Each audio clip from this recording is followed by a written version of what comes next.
Adik ipar tak mau aku datang ke nikahannya padahal semua biayaku tanggung. Saat itu juga aku langsung telepon MC pernikahannya untuk bilang begini di depan semua tamu. Halo Bunda, semoga Bunda semuanya dalam keadaan sehat dan bahagia ya. Sebelum masuk ke ceritanya, jangan lupa nyalakan subtitle dan absen terlebih dahulu ya. Bunda-bunda semua dari daerah mana saja? Jangan lupa like, komen, dan subscribe channel ini ya. Selamat menonton. Hembusan AC di kantor terasa begitu dingin di kulit. Tapi tidak lebih dingin dari rasa yang merambat di dada saya saat mata saya menatap layar ponsel. Ada notifikasi email baru dari Bella. Jantung berdebar sedikit penuh harap. Setelah berbulan-bulan hanya menjadi penerima pasif dari berbagai screenshot info, tautan e-commerce untuk barang-barang, wajib, pranikah, dan pesan suara panjang berisi keluh kesah tentang sulitnya memilih bunga yang Instagramable. Akhirnya datanglah sebuah kabar resmi. Dinda, lihat. Undangan dari Bella. Seru Siska, rekan kerja di seberang meja, yang juga kebetulan mendapatkannya. Senyum lebar sudah mengembang di wajahnya. Wah, digital printingnya elegan banget ya. Kayaknya ini undangan mahal. Dengan jari yang tiba-tiba terasa gemetar, saya membuka email tersebut. Desainnya memang memukau. Background foto prewedding Bella dan Rendra yang terlihat sempurna, di sebuah taman istana di luar negeri, lokasi yang danainya, tentu saja, sebagian besar berasal dari kantong sponsor tidak resmi, yaitu kami. Animasi tulisan berkilauan, "You are cordially invited." Saya menggulir ke bawah, mencari deretan nama. Nama Mas Irwan tercantum dengan jelas di bagian, untuk YTH. Bapak Irwan O Keluarga. Tapi kemudian, pandangan saya tertahan pada catatan kecil yang sengaja dibuat dengan font berbeda, di bagian paling bawah, seolah sebuah footnote yang tak penting namun menusuk. Kepada tamu undangan. 1. Diharapkan konfirmasi kehadiran maksimal H3. 2. Mengingat kapasitas ballroom yang sangat terbatas dan untuk menjaga kenyamanan serta efektivitas acara, kehadiran strictly hanya untuk nama yang tercantum. Tidak diperkenankan membawa serta pasangan atau keluarga yang tidak tertulis. 3. Khusus untuk rekan kerja Rendra dari PT Sentral Maju, diutamakan. Titik. Tidak ada tambahan, tidak ada penjelasan. Pesannya jelas dan terarah. Sebuah larangan halus yang dibungkus dengan protokol acara. Saya, Dinda, istri dari Irwan yang namanya tercantum di undangan, secara halus dan terang-terangan dinyatakan sebagai yang tidak tertulis. Siska, yang melihat perubahan ekspresi wajah saya, bertanya dengan nada khawatir, "Kenapa, Din? Ada masalah?" "Tidak," jawab saya, berusaha menelan rasa pahit yang naik ke kerongkongan. "Hanya sedikit pusing." Saya segera menutup aplikasi email. Tapi kata-kata itu sudah terpateri. Strictly hanya untuk nama yang tercantum. Sepanjang perjalanan pulang, kalimat itu terus mengular di pikiran. Saya ingat bagaimana 3 bulan terakhir ini, rekening joint account kami terkuras untuk memenuhi setiap permintaan Bella. Mulai dari DP gedung mewah di hotel berbintang 5, pembayaran catering untuk 500 tamu dengan menu lobster, hingga pembelian gaun pengantin kedua yang lebih fotogenik dari desainer ternama. Setiap kali transfer dilakukan, Bella hanya mengirim pesan singkat, "Makasih ya, kakak-kakak. Doain yang terbaik buat Bella." Seolah kami adalah dermawan tak dikenal, bukan keluarga yang seharusnya berbagi kebahagiaan. Sampai di rumah, Mas Irwan sudah ada di ruang keluarga. Wajahnya tampak lelah. Tanpa banyak bicara, saya langsung membuka ponsel dan menunjukkan kepadanya undangan itu. Dengan jari menunjuk ke catatan kaki yang menyakitkan itu. Dia membacanya sekali, lalu 2 kali. Kerutan di dahinya semakin dalam. "Ini pasti ada kesalahan teknis, Din. Mungkin formatnya salah. Atau maksudnya untuk tamu umum, bukan untuk keluarga inti." "Benarkah, Wan?" Suara saya terdengar datar, terlalu datar untuk menyembunyikan kekecewaan. "Namamu tercantum. Tapi tidak ada satupun kata, istri, atau keluarga, yang mencakup saya. Ini disengaja." Mas Irwan menarik napas panjang. Sebuah tanda bahwa dia sedang berusaha mencari solusi damai seperti biasanya. "Aku akan telepon Bella." Tanyakan maksudnya apa. Jangan langsung berpikir yang tidak-tidak. Mungkin dia sedang stres dan desainernya yang salah. Dia segera mengambil ponselnya dan menghubungi adik kesayangannya itu. Saya duduk di sebelahnya, mendengarkan dengan seksama. Dari celah-celah suara Mas Irwan yang awalnya lembut, lalu menjadi sedikit tegang, saya bisa menangkap pembelaan diri Bella. Loh, Kak, memang begitu aturannya dari pihak hotel. Kapasitasnya strict, nggak boleh over. Aku juga bingung. Nah, kebetulan Rendra kan harus ngajak atasannya sama klien-klien penting dari kantor barunya. Positioning-nya penting banget buat karir dia ke depan. Ya terpaksa deh, yang lain disesuaikan. Kak Dinda kan pasti ngerti, ya? Dia kan col banget. Saya mendengar kalimat terakhir itu dengan jelas. Dia kan col banget. Sebuah kalimat yang dijadikan tameng untuk setiap ketidakadilan. Karena saya dianggap col, maka saya harus rela dikorbankan. Karena saya dianggap pengertian, maka hak saya untuk hadir dalam acara yang sebagian besar dananya saya bantu pikul, bisa diabaikan. Mas Irwan menutup telepon dengan wajah yang berusaha netral. Sudah aku katakan, Din, dia dalam posisi sulit. Pihak hotel yang menekan. Dan Rendra butuh memprioritaskan tamu bisnisnya. Bella bilang, kamu pasti memahami. Memahami? Gumam saya pelan. Aku memahami bahwa aku telah menjadi bank pribadi yang nyaman. Aku memahami bahwa jasaku bisa dengan mudah dilupakan ketika ada kepentingan lain yang dianggap lebih penting. Tapi memahami bahwa aku dilarang menghadiri acara yang seharusnya juga menjadi kebahagiaan keluarga? Itu yang aku masih coba pahami, Wan. Dia mendekat, mencoba memeluk saya. Jangan seperti itu. Aku akan tetap hadir mewakili kita berdua. Aku akan bawa pulang oleh-oleh kue pernikahan yang paling bagus untukmu. Kita nanti rayakan sendiri, ya? Pokoknya, yang penting kan kebahagiaan Bella. Saya membiarkan pelukannya, tapi tubuh saya terasa kaku. Kata-katanya, yang dimaksudkan untuk menenangkan, justru semakin mengukuhkan rasa sakit itu. Yang penting kebahagiaan Bella. Kalimat itu seperti mantra dalam keluarga ini. Semua harus tunduk padanya. Perasaan saya, harga diri saya, seolah hanya menjadi batu sandungan kecil yang harus disingkirkan agar jalan menuju kebahagiaan Bella tetap mulus. Malam itu, saya berbaring di tempat tidur dengan mata terbuka. Layar ponsel yang gelap seolah memantulkan kembali desain undangan yang elegan itu. Saya bukan lagi Dinda, kakak ipar yang baik dan selalu siap membantu. Dalam narasi pernikahan mewah Bella, saya telah secara resmi dihapus dari daftar tamu.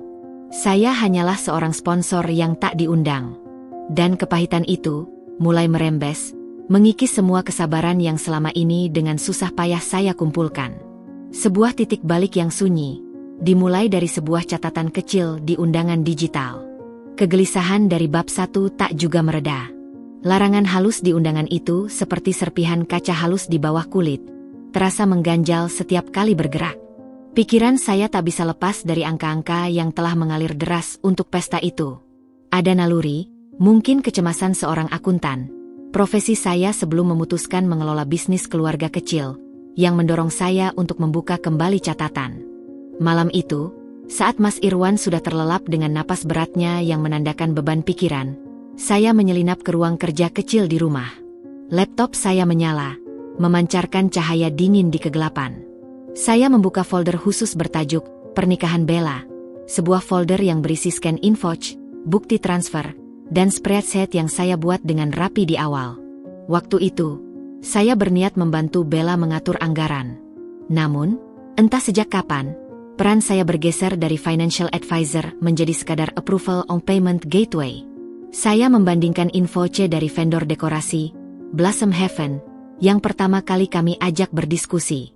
Saya ingat betul, setelah negosiasi alot, kami menyepakati paket Royal Garden seharga 85 juta. Angka itu sudah termasuk markup yang saya rasa wajar untuk kualitas bunga impor. Tapi, mata saya menatap angka di bukti transfer terakhir yang saya setujui untuk dekorasi, 112 juta. Ada selisih 27 juta. Catatan di kolom keterangan transfer hanya tertulis, tambah instalasi chandelier bunga hidup ke latar foto custom. Saya tak ingat pernah menyetujui penambahan sebesar itu. Jantung mulai berdetak lebih kencang. Saya pindah ke file vendor catering, Javanese Royal Feast. Paket yang disepakati untuk 500 tamu adalah 250.000 per pax, dengan free flow soft drink. Total 125 juta. Namun, bukti transfer menunjukkan angka 165 juta. Keterangannya, upgrade minuman import tambahan 50 porsi untuk krewu fotografi dan entertainment. 50 porsi tambahan? Itu setara dengan 12,5 juta. Lalu 27,5 juta lainnya untuk upgrade minuman? Dengan napas yang mulai tersengal, saya buka file rental gedung di hotel, The Grand Lavender. DP awal kita sepakati 150 juta. Tapi total yang telah ditransfer, dari DP hingga pelunasan yang saya lakukan seminggu yang lalu, berjumlah 235 juta. Keterangan untuk selisih 85 juta itu sangat samar. Administrative fee, extended time, dan fasilitas VIP lounge. Saya menjumlahkan semua selisih-selisih kecil yang tiba-tiba tidak kecil lagi. Dekorasi, catering, gedung, sound system, fotografi. Angkanya merayap naik tanpa pernah ada konfirmasi atau permintaan persetujuan yang jelas. Sebuah pola mulai terlihat. Setiap info C awal yang dinegosiasikan selalu membengkak di info C final, dengan alasan-alasan tambahan atau upgrade yang dikomunikasikan langsung oleh Bella melalui pesan singkat seperti, "Kak, dekorasinya butuh tambahan dikit buat lighting, ya? Biar dramatis. Aku udah bilangin vendornya." Atau, "Kak Dinda, katanya cateringnya perlu tambahan buat driver dan asisten, transfer aja langsung." Dan saya, karena tak ingin dianggap perhitungan atau merusak hari bahagia satu-satunya, adik ipar, selalu mengiyakan. Setiap transfer dilakukan dengan gepokan rasa tidak enak, diikuti oleh bisikan Mas Irwan, "Biarin, yang penting Bella senang." Total keseluruhan biaya yang tercatat di spreadsheet saya, yang semula kami kira akan mentok di angka 650 juta, ternyata telah meledak menjadi 812 juta. Lebih dari 800 juta. Dan dari jumlah itu, berdasarkan perhitungan cepat saya, ada selisih kurang lebih 158 juta yang tidak pernah ada dalam kesepakatan awal, lenyap dalam tambahan dikit dan upgrade yang misterius. Tangan saya gemetar. Ini bukan lagi soal uang semata. Ini soal penghormatan, transparansi, dan penipuan halus. Keesokan paginya, dengan data di laptop saya konfrontasi Mas Irwan saat sarapan. "Wan, kita perlu bicara soal biaya pernikahan Bella." Dia mengangkat muka dari kopinya, masih setengah mengantuk. "Iya? Kenapa? Kurang lagi?" "Bukan kurang, tapi lebih. Jauh lebih." Saya balikan laptop dan tunjukkan spreadsheet dengan kolom selisih yang saya soroti kuning terang. Lihat, hampir 160 juta hilang. Tidak ada penjelasan rinci. Hanya tambahan. Mas Irwan menyipitkan matanya, melihat sekilas angka-angka itu. Ekspresinya bukan terkejut, tapi lebih seperti tidak nyaman. "Dinda, jangan dibawa stres. Sudah aku bilang, urusan pernikahan kan emang gitu. Selalu ada biaya tak terduga. Itu namanya kos-kosan." "Kos-kosan 160 juta, Wan?" Suara saya meninggi tanpa saya sadari. Ini bukan recehan. Ini uang yang bisa buat DP mobil, atau biaya sekolah anak kita nanti. Dan itu dihabiskan untuk administrative fee, dan tambahan porsi krewu yang tidak jelas. Dia menghela napas panjang, tanda bahwa dia menganggap saya sedang dramatis. Vendor-vendor mahal kan emang suka ada biaya tambahan. Lagian, aku udah janji sama ortu dan sama Bella, kita yang bakal support. Jangan sekarang jadi hitung-hitungan.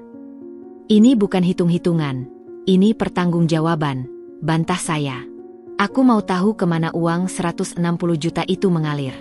Apakah benar ke vendor? Atau apa?"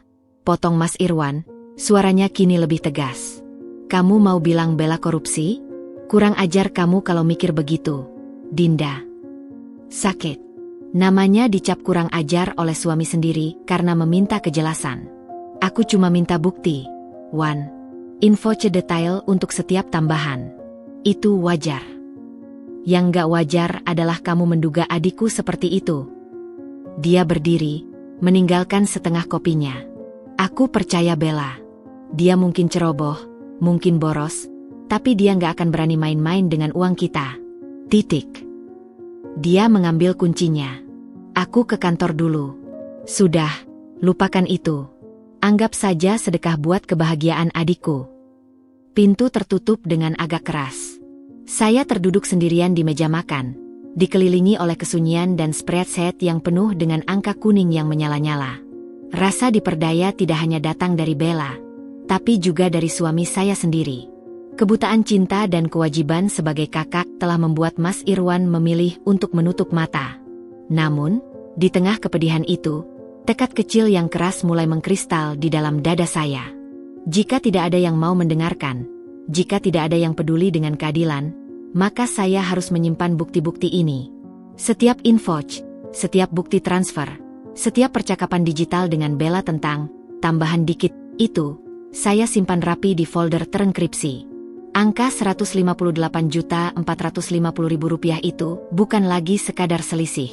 Ia menjadi simbol nyata dari penghinaan dan ketidakpedulian.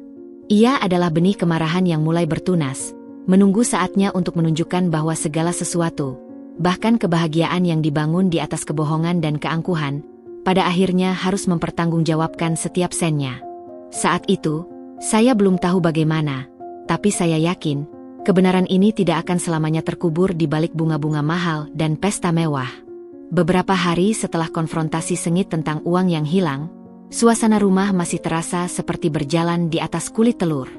Mas Irwan menghindari pembicaraan serius, lebih sering sibuk dengan pekerjaan atau telepon dengan keluarganya membahas hal-hal teknis, pernikahan yang tak pernah ia jelaskan padaku.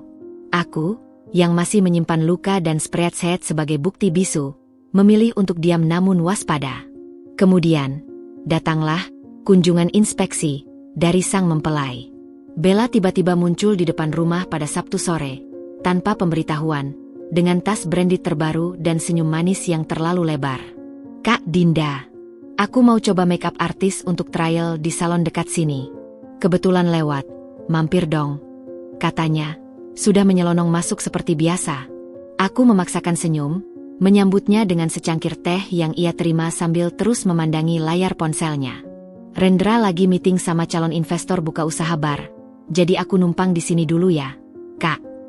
Selama setengah jam, ia bercerita tentang betapa sibuknya dia, betapa sempurnanya pesta nanti, dan betapa beruntungnya Rendra mendapatkannya. Setiap kalimat terasa seperti pamer yang disengaja, mungkin untuk mengingatkanku pada posisiku, yang seharusnya bersyukur bisa berkontribusi. Tak lama, ia minta izin ke kamar mandi. "Perjalanan tadi macet bikin pusing. Aku cuci muka dulu ya." Aku mengangguk, tetap duduk di sofa dengan cangkir teh yang mulai dingin. Pikiranku melayang pada angka-angka di spreadsheet, pada senyum manisnya yang sekarang terasa seperti topeng. Lalu, terdengarlah suaranya. Suara Bella yang berbeda. Bukan suara manis dan cempreng yang biasa ia gunakan untuk keluarga, tetapi suara rendah, penuh kepercayaan diri, dan terdengar sinis. Dinding dan pintu kamar mandi di rumah kami tidak terlalu tebal, dan saat itu segalanya sangat sunyi. "Iya, gue lagi di rumah kakak gue yang cupu itu," katanya, jelas-jelas sedang menelepon seseorang. "Lagi nungguin Rendra." Lo tahu nggak, sebenarnya ini pernikahan itu fundingnya dari mana?"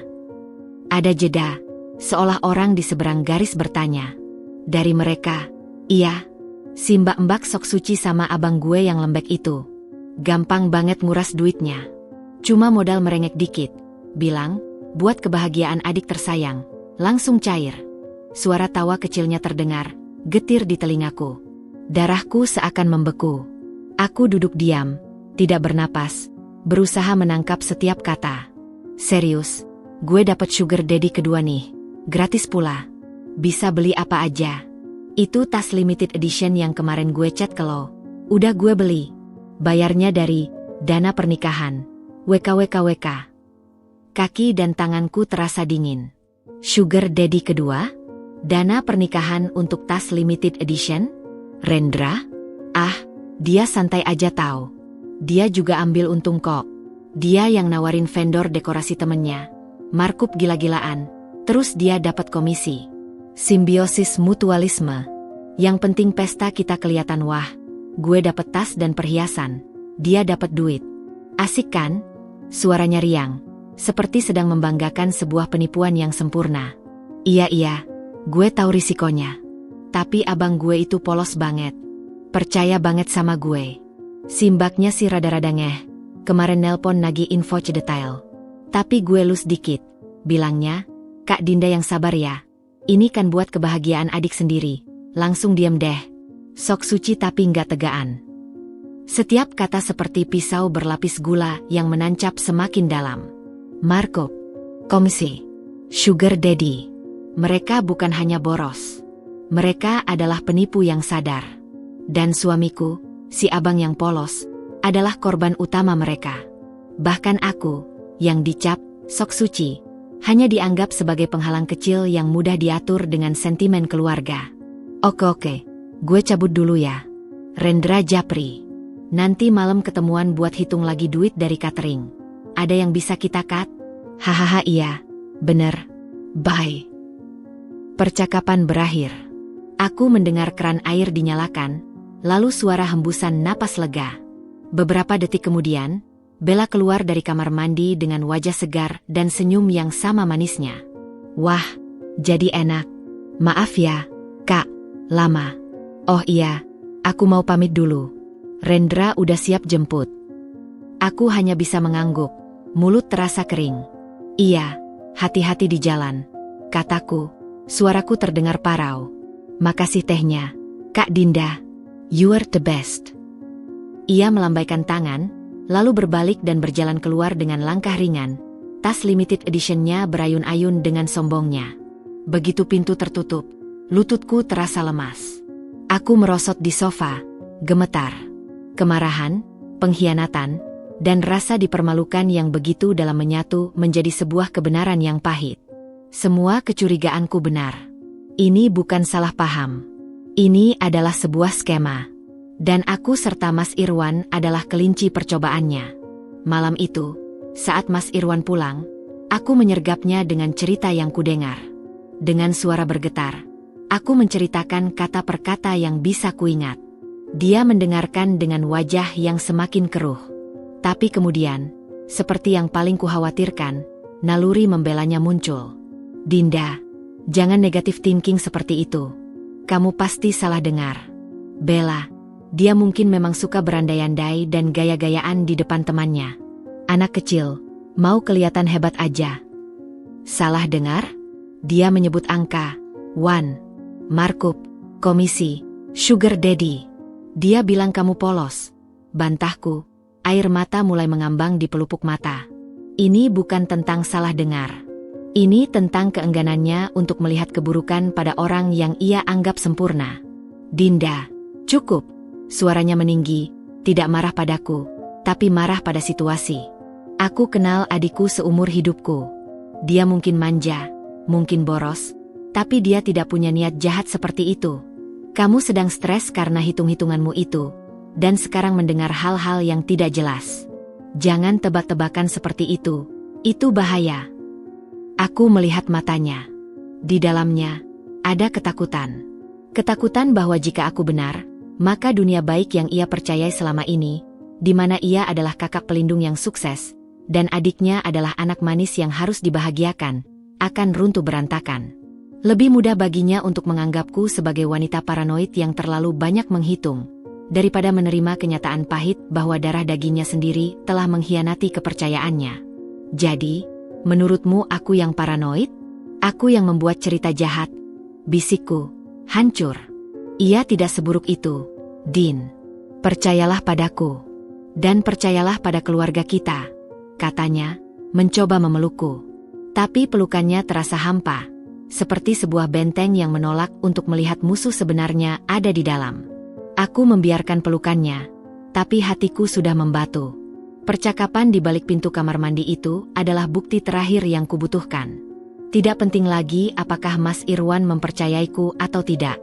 Aku sekarang tahu dengan pasti, Bella dan Rendra bukanlah anak manis yang ceroboh. Mereka adalah mitra dalam kejahatan finansial, dan pernikahan mewah mereka adalah proyek penipuan besar-besaran. Dan sebagai korban yang kini telah menyadari segalanya, aku punya dua pilihan. Tetap menjadi sok suci yang tidak tegaan, dan membiarkan diri terus diperas, atau melakukan sesuatu untuk menghentikan sandiwara ini.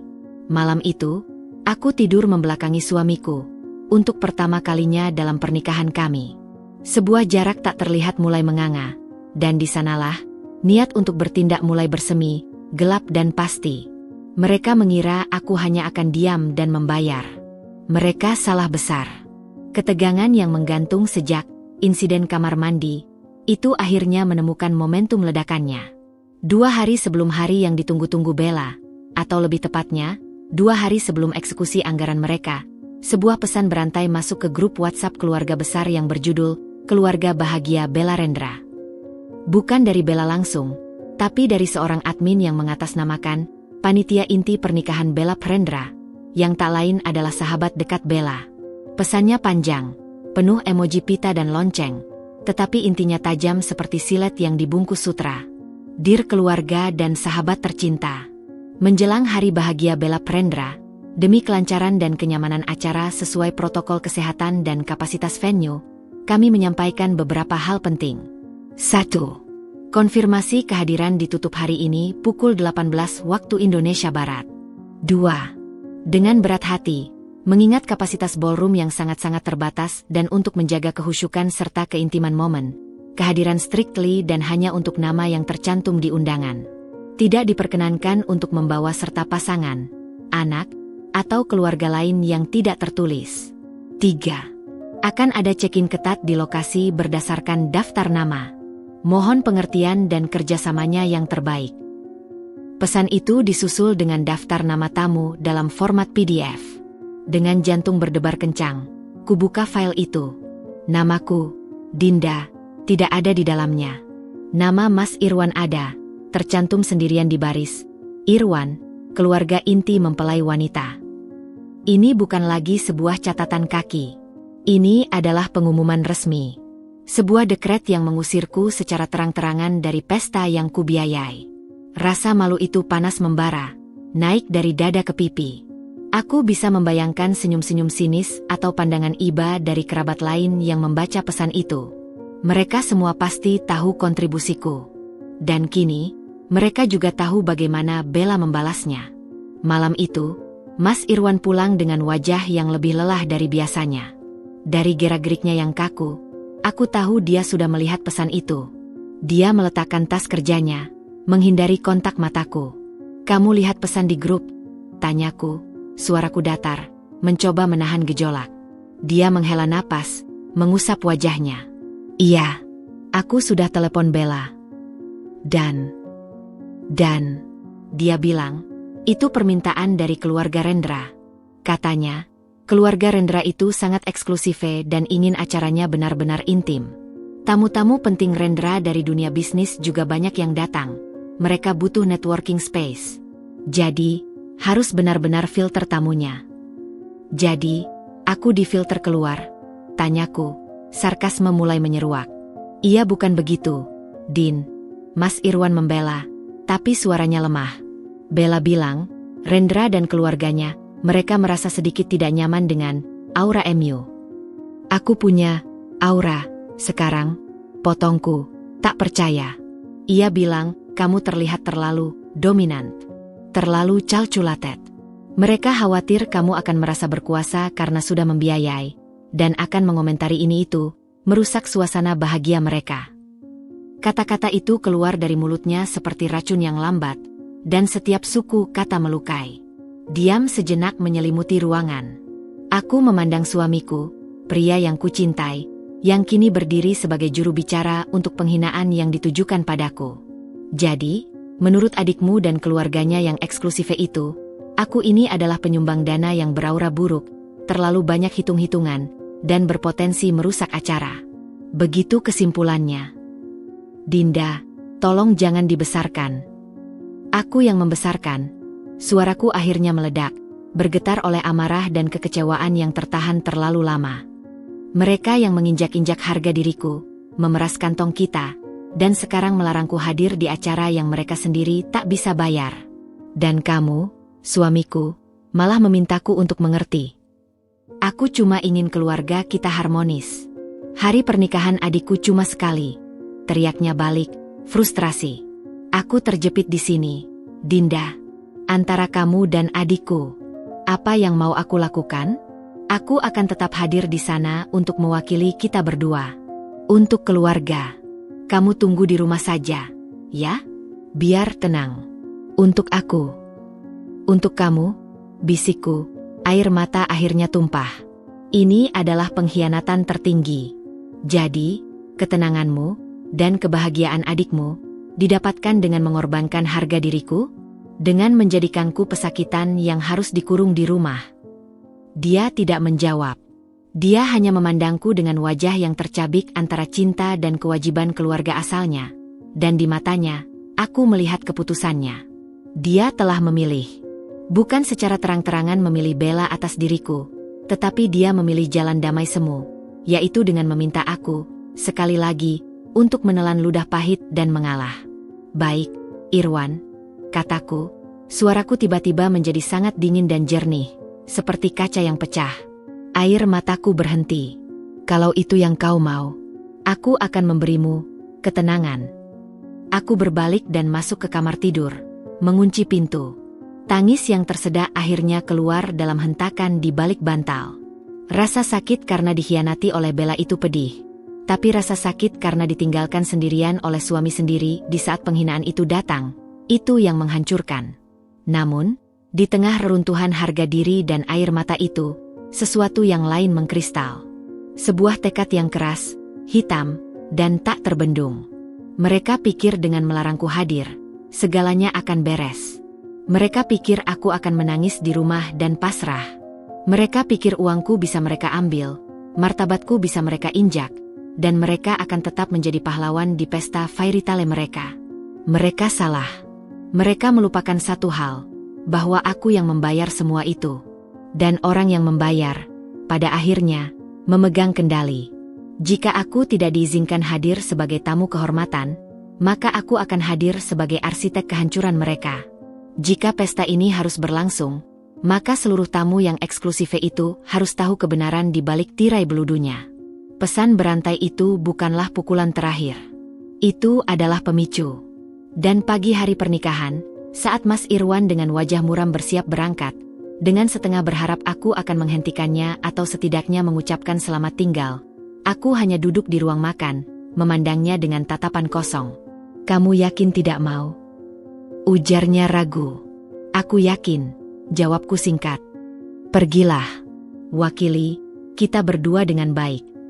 Begitu pintu tertutup membawa suamiku pergi ke pesta yang melarangku hadir, dunia sekitar seolah menjadi sangat senyap dan sangat tajam. Saat itulah, tanpa keraguan sedikitpun, aku mengambil ponselku. Bukan untuk menangis, bukan untuk mengutuk, tapi untuk bertindak. Aku membuka kontak dan mencari nama yang kusimpan sejak pembicaraan dengan vendor-vendor. Wisnu, MC. Jempolku bergerak dengan pasti, menekan tombol telepon. Suara dari seberang sana menyapa. Dan dengan suara yang tenang, datar, dan penuh kendali. Suara yang sama yang mereka takuti karena terlalu calculated. Aku mulai berbicara. Selamat pagi, Pak Wisnu. Ini Dinda, saudara dari mempelai wanita, Bella. Saya minta tolong untuk menyampaikan sebuah pengumuman sangat penting di awal acara, sebelum mempelai masuk. Ini bukan lagi tentang dendam. Ini tentang keadilan. Jika mereka ingin pesta yang intim dan eksklusif, maka mereka akan mendapatkan intimitas kebenaran yang akan mengguncang setiap tamu di ballroom mewah itu. Karma tidak selalu datang dengan sendirinya. Terkadang, ia perlu diantar dengan sebuah telepon. Pagi itu, sinar matahari yang menembus jendela ruang makan terasa begitu terang, menusuk, seolah-olah alam semesta ikut menertawakan ironi yang terjadi di dalam rumah kami. Mas Irwan berdiri di ambang pintu, mengenakan kemeja dan jas baru yang sebenarnya kubelikan untuknya, dengan uang yang sama yang digunakan untuk membiayai pesta larangan itu. Ia terlihat gagah, tapi wajahnya seperti topeng yang diplester dengan susah payah di atas kegelisahan. Din, aku berangkat. ucapnya, suaranya serak. Matanya menatapku, mencari sesuatu. Sebuah tanda persetujuan, sebuah anggukan pengertian, atau mungkin sekadar anggukan bahwa kami masih baik-baik saja. Aku tahu, di balik pilihannya yang menyakitkan, dia masih mencintaiku. Itu yang membuat semuanya lebih parah. Aku tidak bergerak dari kursiku. Tangan membelai permukaan dingin meja kayu. Iya. Hati-hati, jawabku, suaraku rata, tanpa intonasi. Seperti robot. Dia terdiam sebentar. Kamu, yakin tidak mau aku tinggal? Atau, kita coba telepon Bella lagi, jelaskan. Apa yang mau dijelaskan, Wan? Potongku, akhirnya menatapnya. Bahwa aku sakit hati? Bahwa ini tidak adil? Mereka sudah tahu. Mereka sengaja melakukannya. Dan kamu sudah memutuskan untuk pergi ke sana, mewakili kita. Jadi, pergilah, jalankan peranmu. Kalimat-kalimatku seperti pecahan beling. Dia mengerutkan kening, terluka. Aku tidak punya pilihan lain, Dinda. Dia adikku. Ortu sudah di sana. Aku harus hadir. Kamu selalu punya pilihan, bisikku, lebih kepada diri sendiri daripada kepadanya. Kamu memilih untuk tidak memilihku. Itu adalah pukulan rendah, dan aku tahu itu. Wajahnya memucat. Dia menghela napas panjang, berusaha menahan amarah atau kesedihan. Aku tak tahu lagi. Aku akan pulang cepat. Kita bicara baik-baik nanti. Dia berbalik. Bunyi pintu yang tertutup dengan lembut tapi pasti terasa seperti letusan di keheningan rumah. Aku terduduk di sana, mendengarkan derum mobilnya menjauh. Setiap detik berlalu terasa berat, diisi oleh bayang-bayang tawa Bella, senyum sombong Rendra, dan gambaran suamiku yang duduk di meja tamu terhormat, menyantap hidangan yang kubayar, tersenyum dalam pesta yang melarangku. Lalu, tibalah saat keheningan total. Tidak ada lagi suara mesin, tidak ada langkah kaki.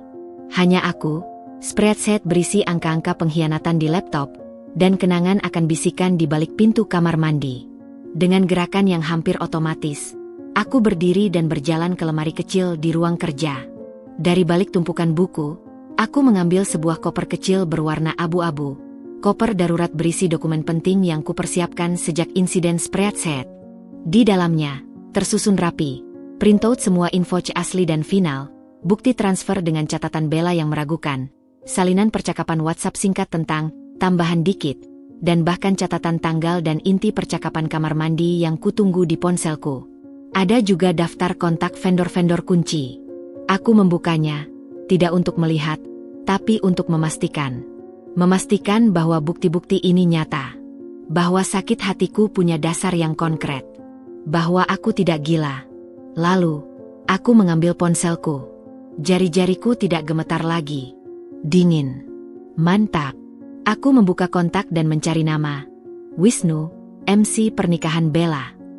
Nomor itu kudapatkan dari percakapan dengan koordinator catering dulu, untuk memastikan jadwal serah terima pembayaran honor MC sesuai. Tombol hijau, telepon, kutekan. Terdengar bunyi ring sekali, 2 kali. Lalu, suara ramah pria paruh baya menyapa. Halo, dengan Wisnu. Selamat pagi, Pak Wisnu. Ini Dinda, saudara dari mempelai wanita, Bella, ucapku. Suaraku sendiri mengejutkanku. Tenang, jelas, profesional. Tidak ada bekas tangisan atau amarah. Oh, Ibu Dinda. Selamat pagi. Ada yang bisa saya bantu? Semuanya sudah siap di sini, tinggal menunggu waktu.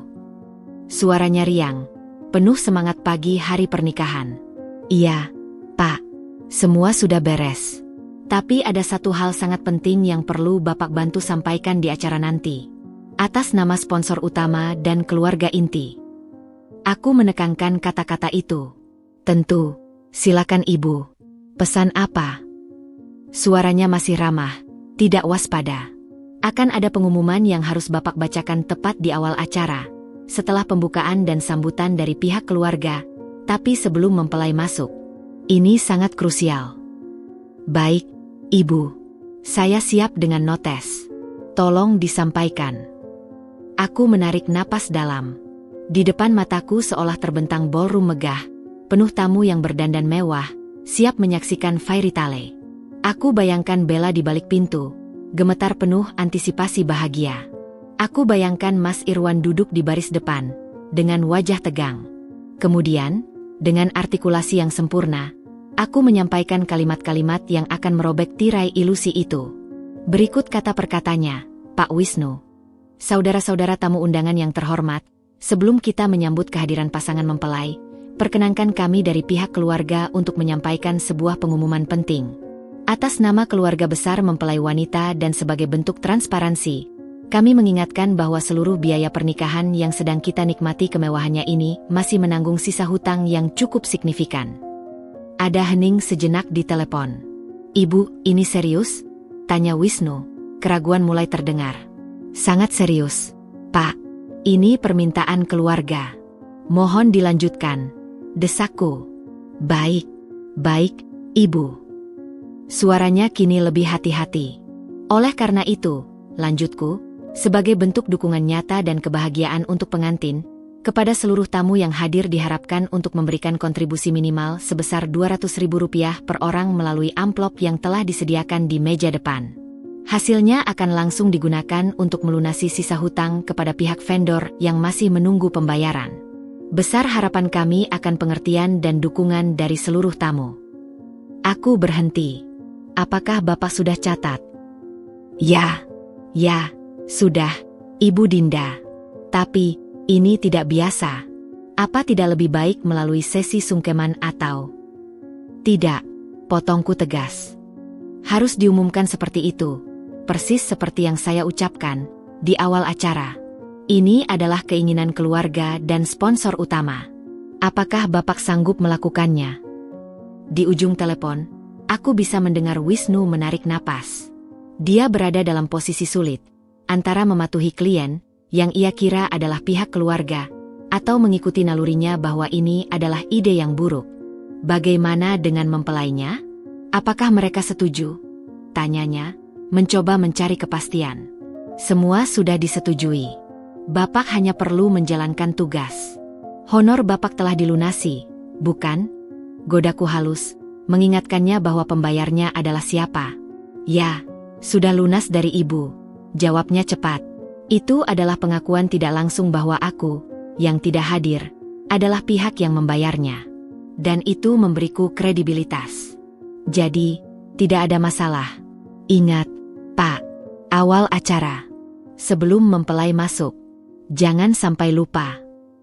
Suaraku mengandung ancaman halus yang tak bisa ia abaikan. Baik, Ibu. Akan saya lakukan.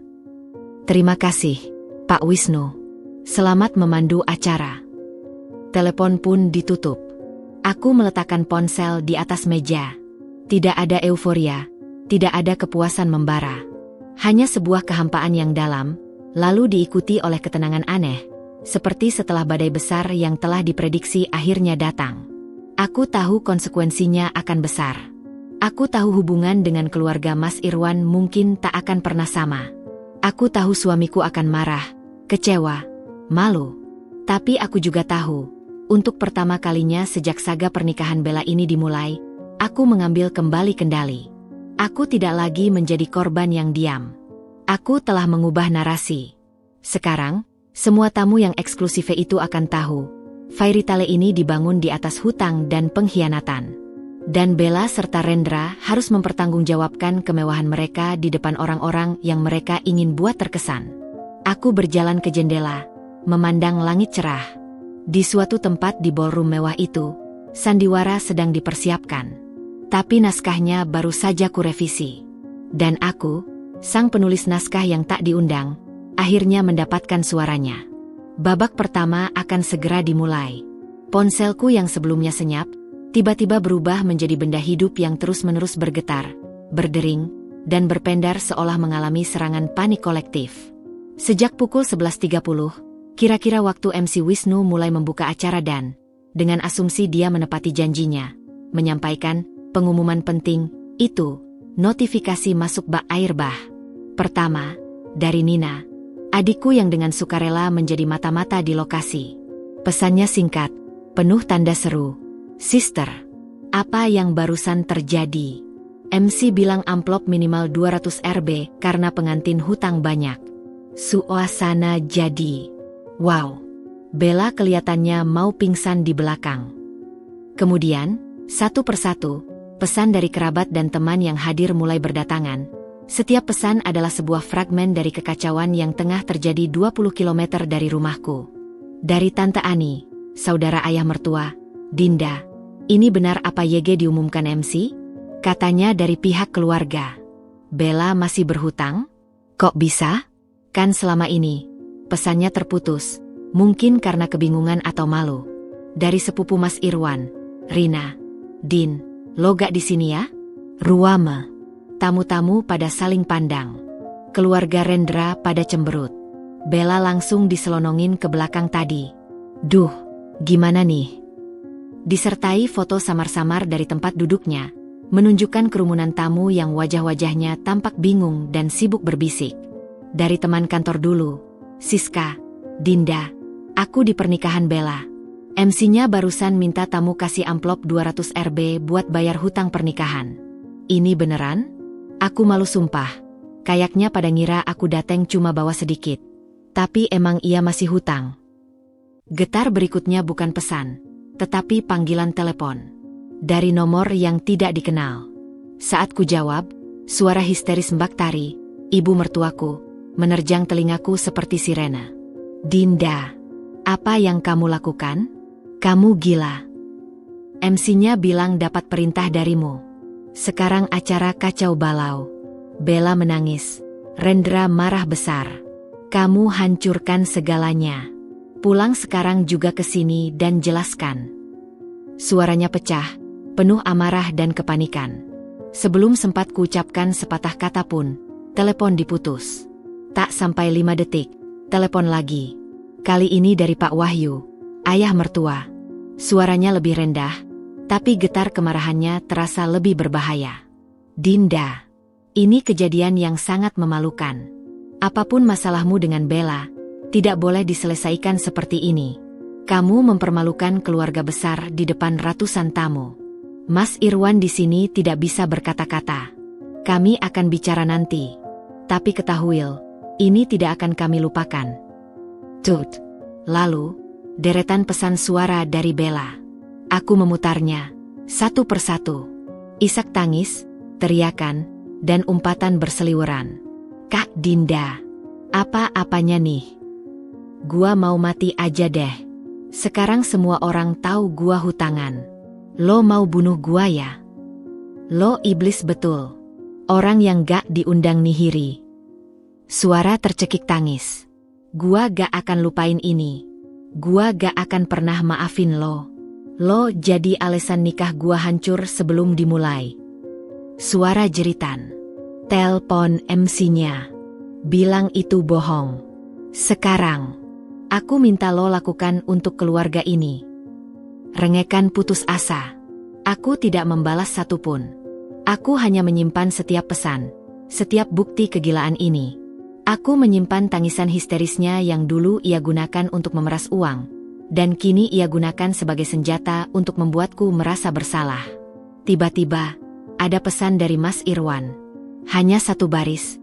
Dinda, kamu telepon MC. Itu saja. Tidak ada teriakan, tidak ada bentakan. Hanya sebuah pertanyaan datar yang lebih menyakitkan daripada teriakan. Aku membalas, ya. Tidak ada balasan selama 10 menit yang terasa seperti 10 jam. Kemudian, sebuah foto masuk darinya. Foto yang diambil dari sudut tempat duduknya, menghadap ke panggung. Tampak MC Wisnu berdiri dengan mic, wajahnya serius, sementara di depannya, suasana ballroom yang megah terlihat diam dan tegang. Banyak kepala yang menunduk, mungkin melihat dompet atau amplop mereka. Keterangan fotonya, lihat apa yang kau lakukan. Aku menatap foto itu. Yang kulihat bukanlah kekacauan. Yang kulihat adalah kebenaran yang akhirnya terpampang di tengah ruangan, tanpa bisa disembunyikan lagi di balik bunga-bunga mahal dan gaun mewah. Yang kulihat adalah pertanggungjawaban.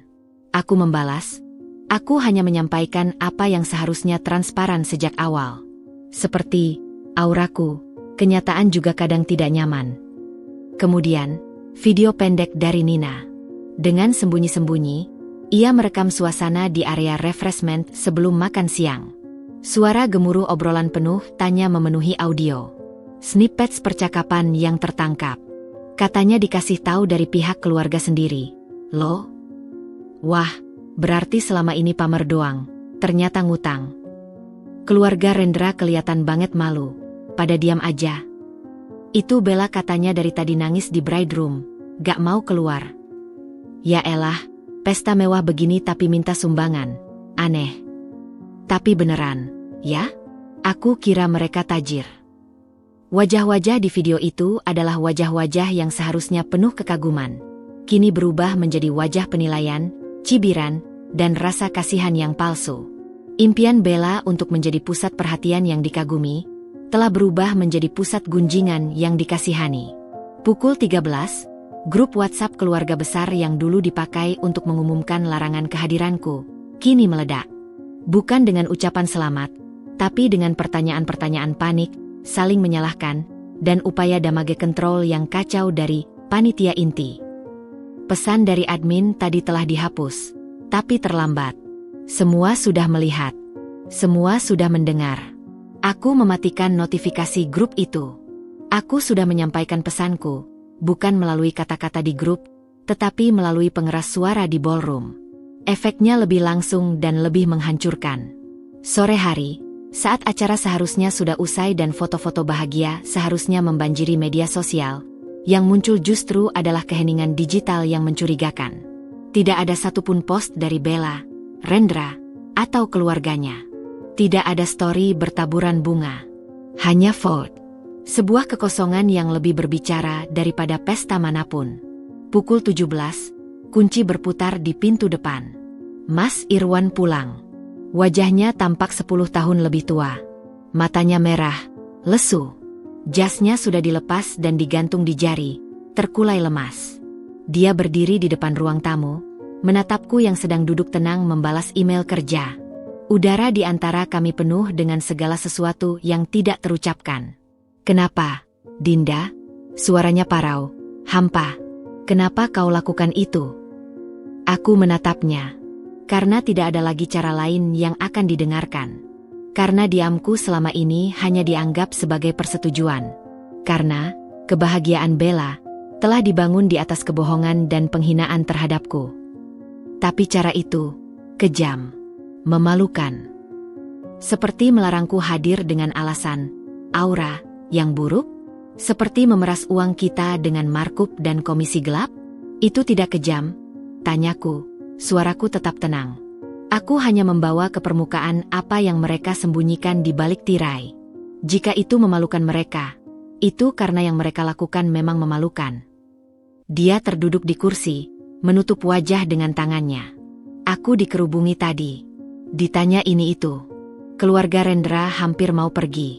Bella seperti orang gila. Ibu histeris. Ayah hanya bisa diam, malu. Dan bagaimana perasaanmu?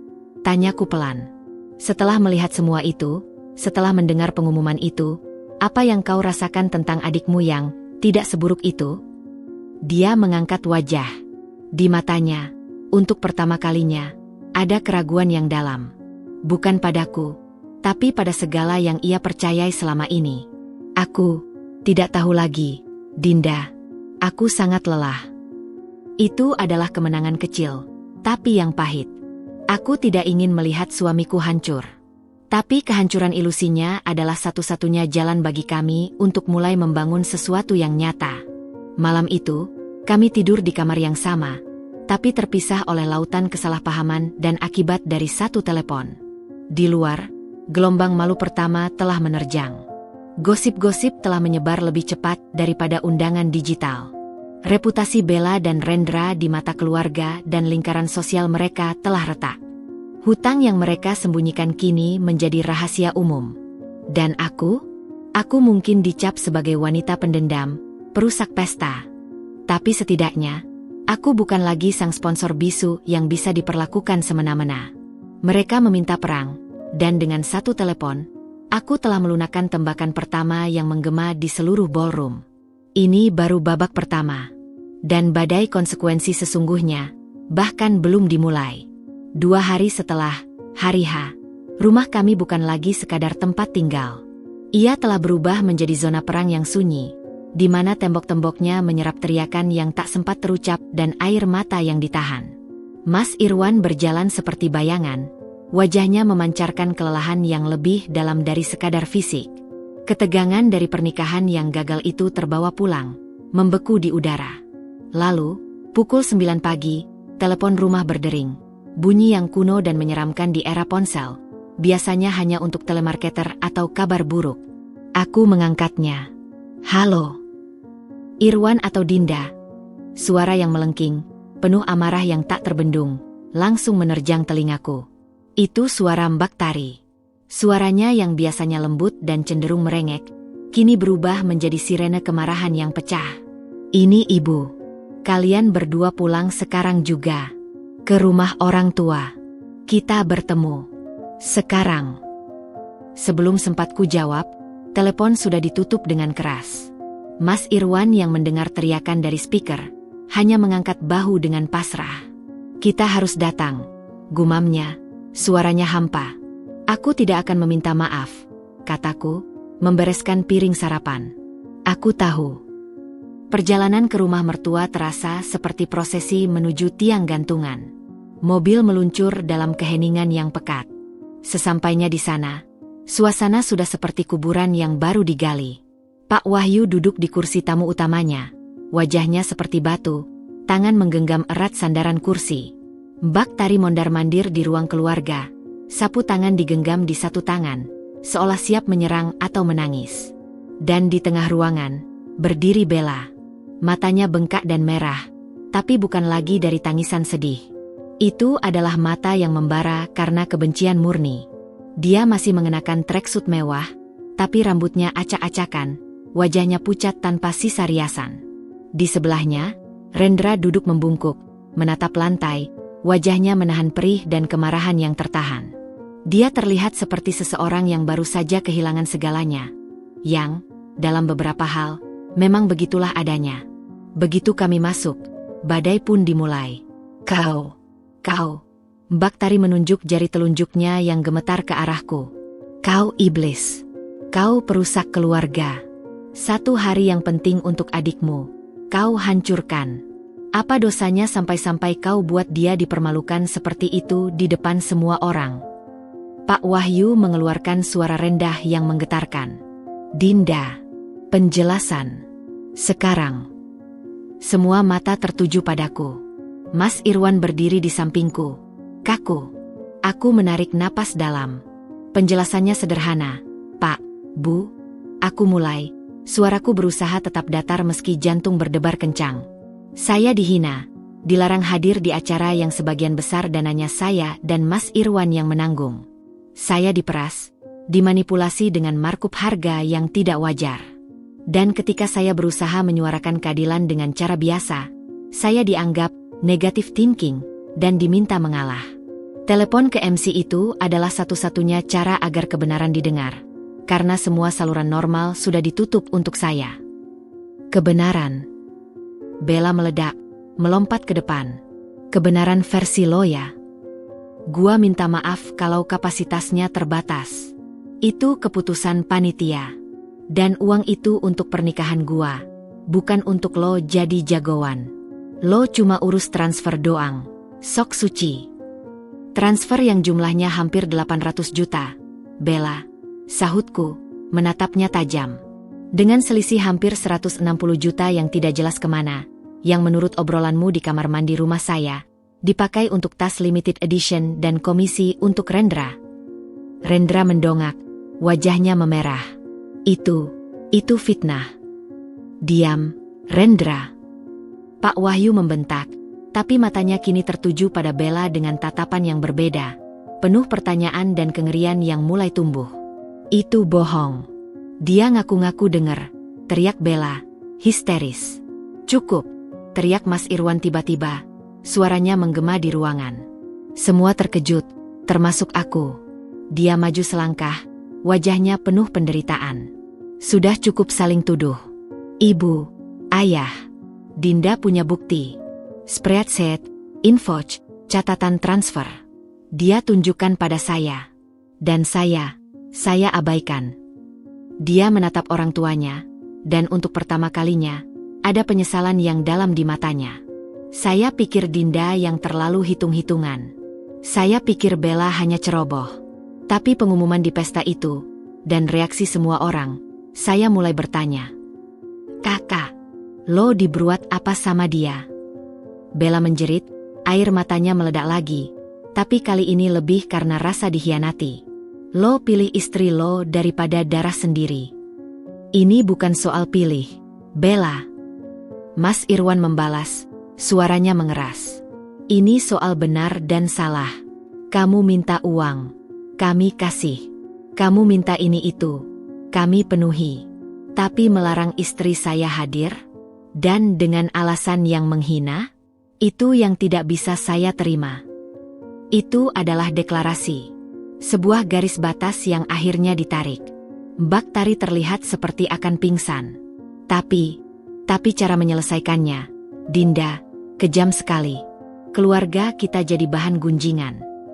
Dan harga diri saya, Bu, sudah menjadi bahan lelucon dan perbincangan mereka berdua sejak lama. Jawabku, menatap ibu mertuaku dengan berani. Mereka menyebut suami saya, polos, dan saya, sugar daddy, mereka di belakang kami. Apakah itu tidak kejam? Suasana mendadak hening. Kalimat itu seperti tamparan keras yang membekukan semua ekspresi. Pak Wahyu memandang Bella dengan tatapan yang kini berubah total. Dari membela menjadi menghakimi. Apa maksudnya itu, Bella? Bella gemetar, mulutnya terbuka tutup, tak bisa berkata-kata. Rendra menunduk lebih dalam. Sudah, ayah, kata Mas Irwan dengan suara lelah. Pertanyaannya bukan lagi siapa yang lebih kejam. Pertanyaannya adalah, bagaimana kita memperbaiki ini? Dan langkah pertama adalah Bella dan Rendra bertanggung jawab. Transparan dengan semua pengeluaran. Dan meminta maaf yang sebenarnya pada Dinda. Gua gak akan minta maaf pada dia. Bella menjerit, wajahnya memutih. Dia yang harus minta maaf pada gua. Pada keluarga ini. Gua gak peduli lagi. Gua gak akan pernah ngeliat wajah dia lagi. Dia berbalik dan lari ke kamarnya, membanting pintu. Rendra buru-buru membungkuk pada kami dan orang tuanya, lalu mengekor istrinya. Mbak Tari menangis terseduh-seduh. Pak Wahyu mendekati Mas Irwan, meletakkan tangan di bahunya. Nak, ayah minta maaf. Kami mungkin terlalu memanjakannya. Tapi caramu, Dinda, dia menoleh padaku. Itu meninggalkan luka yang dalam. Saya tahu, Pak, jawabku. Tapi luka karena pukulan yang terang-terangan, lebih mudah diobati daripada luka karena racun yang diteteskan pelan-pelan selama berbulan-bulan. Saya memilih yang pertama. Pulang ke rumah, perang mungkin sudah dideklarasikan, tapi tidak ada kemenangan yang terasa manis. Mas Irwan memilih berdiri di sisiku, tetapi pilihannya itu merenggut sebagian jiwanya. Hubungan dengan orang tuanya retak, dan Bella telah menyatakan perang abadi. Malam itu, di grup keluarga besar, muncul sebuah pesan pendek dari Bella, dikirim hanya untuk kami berdua dan orang tua. Mulai hari ini, aku tidak punya kakak namanya Irwan, dan tidak punya ipar namanya Dinda. Jangan coba-coba hubungi aku dan suamiku. Urusan keluarga selesai. Mas Irwan membaca pesan itu, lalu mematikan ponselnya. Dia duduk di tepi tempat tidur, menatap kosong ke dinding. Aku kehilangan adikku, bisiknya, suaranya hampa. Aku duduk di sebelahnya, tidak menyentuhnya, tapi hadir. Dia yang memilih untuk hilang, Wan. Bukan kau yang melepasnya. Perang terbuka telah dimenangkan di medan pertempuran rumah orang tua. Garis batas telah digambar. Tapi di hati suamiku, ada medan pertempuran lain yang masih berdarah-darah. Dan aku tahu, permusuhan dengan Bella belum berakhir. Ia hanya berubah bentuk, dari konflik terbuka menjadi gencatan senjata yang dingin dan berbahaya. Dan dalam gencatan senjata seperti itu, serangan berikutnya bisa datang dari arah mana saja, kapan saja. Kami harus siap. 2 minggu setelah gemuruh pernikahan yang menjadi buah bibir itu mereda, kehidupan seolah mencoba kembali ke jalur normal yang patah. Namun, karma tidak bekerja dengan spektakuler ledakan. Ia bekerja seperti tetesan air yang konstan, mengikis fondasi rapuh yang dibangun Bella dan Rendra. Kabar pertama datang dari Mas Irwan suatu sore. Dia pulang dengan wajah aneh, campuran antara keprihatinan dan kepuasan yang tertahan. "Ada kabar dari kantor," ujarnya sambil meletakkan tas. "Tadi siang, Pak Joko dari PT Sentral Maju, klien besar yang anak perusahaannya tempat Rendra kerja, manggil aku ke ruang rapat. Bukan urusan bisnis kita, tapi urusan pribadi." Aku mengangkat alis, menaruh cangkir teh yang sedang kusiapkan. Oh, rupanya, istri Pak Joko, Bu Imel, hadir di pernikahan Bella. Dia teman lama dari keluarga besar Rendra. Mas Irwan menarik napas. Dan tentu saja, dia mendengar semua pengumuman MC itu. Dia pulang dan cerita pada suaminya. Aku bisa membayangkan. Istri seorang bos besar, di tengah pesta mewah, mendengar bahwa karyawan suaminya ternyata menggelar pesta di luar kemampuannya, hingga harus meminta sumbangan tamu. Bukan citra yang baik. Pak Joko bilang, dia tidak mau mencampuri urusan pribadi karyawannya, lanjut Mas Irwan. Tapi, kata-katanya tajam. Dia bilang, integritas seseorang dalam mengelola keuangan pribadi seringkali mencerminkan integritasnya dalam menangani aset perusahaan. Saya butuh orang yang bisa dipercaya, bukan yang suka membangun pencitraan di atas fondasi yang rapuh. Lalu, tanyaku, sudah bisa menebak akhirnya. Rendra dikeluarkan dari tim proyek strategis. Dia diberi kesempatan untuk fokus di divisi administrasi yang lebih rutin, tanpa bonus proyek, tanpa akses ke klien penting. Mas Irwan menggeleng. Karirnya di sana, untuk sementara, mentok. Itu adalah pukulan pertama. Tanpa bonus proyek besar, gaji Rendra yang sebenarnya pas-pasan untuk gaya hidup Bella akan langsung kolaps. Aku hampir merasa kasihan, tapi kemudian teringat kata komisi dan markup yang kudengar di balik pintu kamar mandi. Rasa kasihan itu menguap.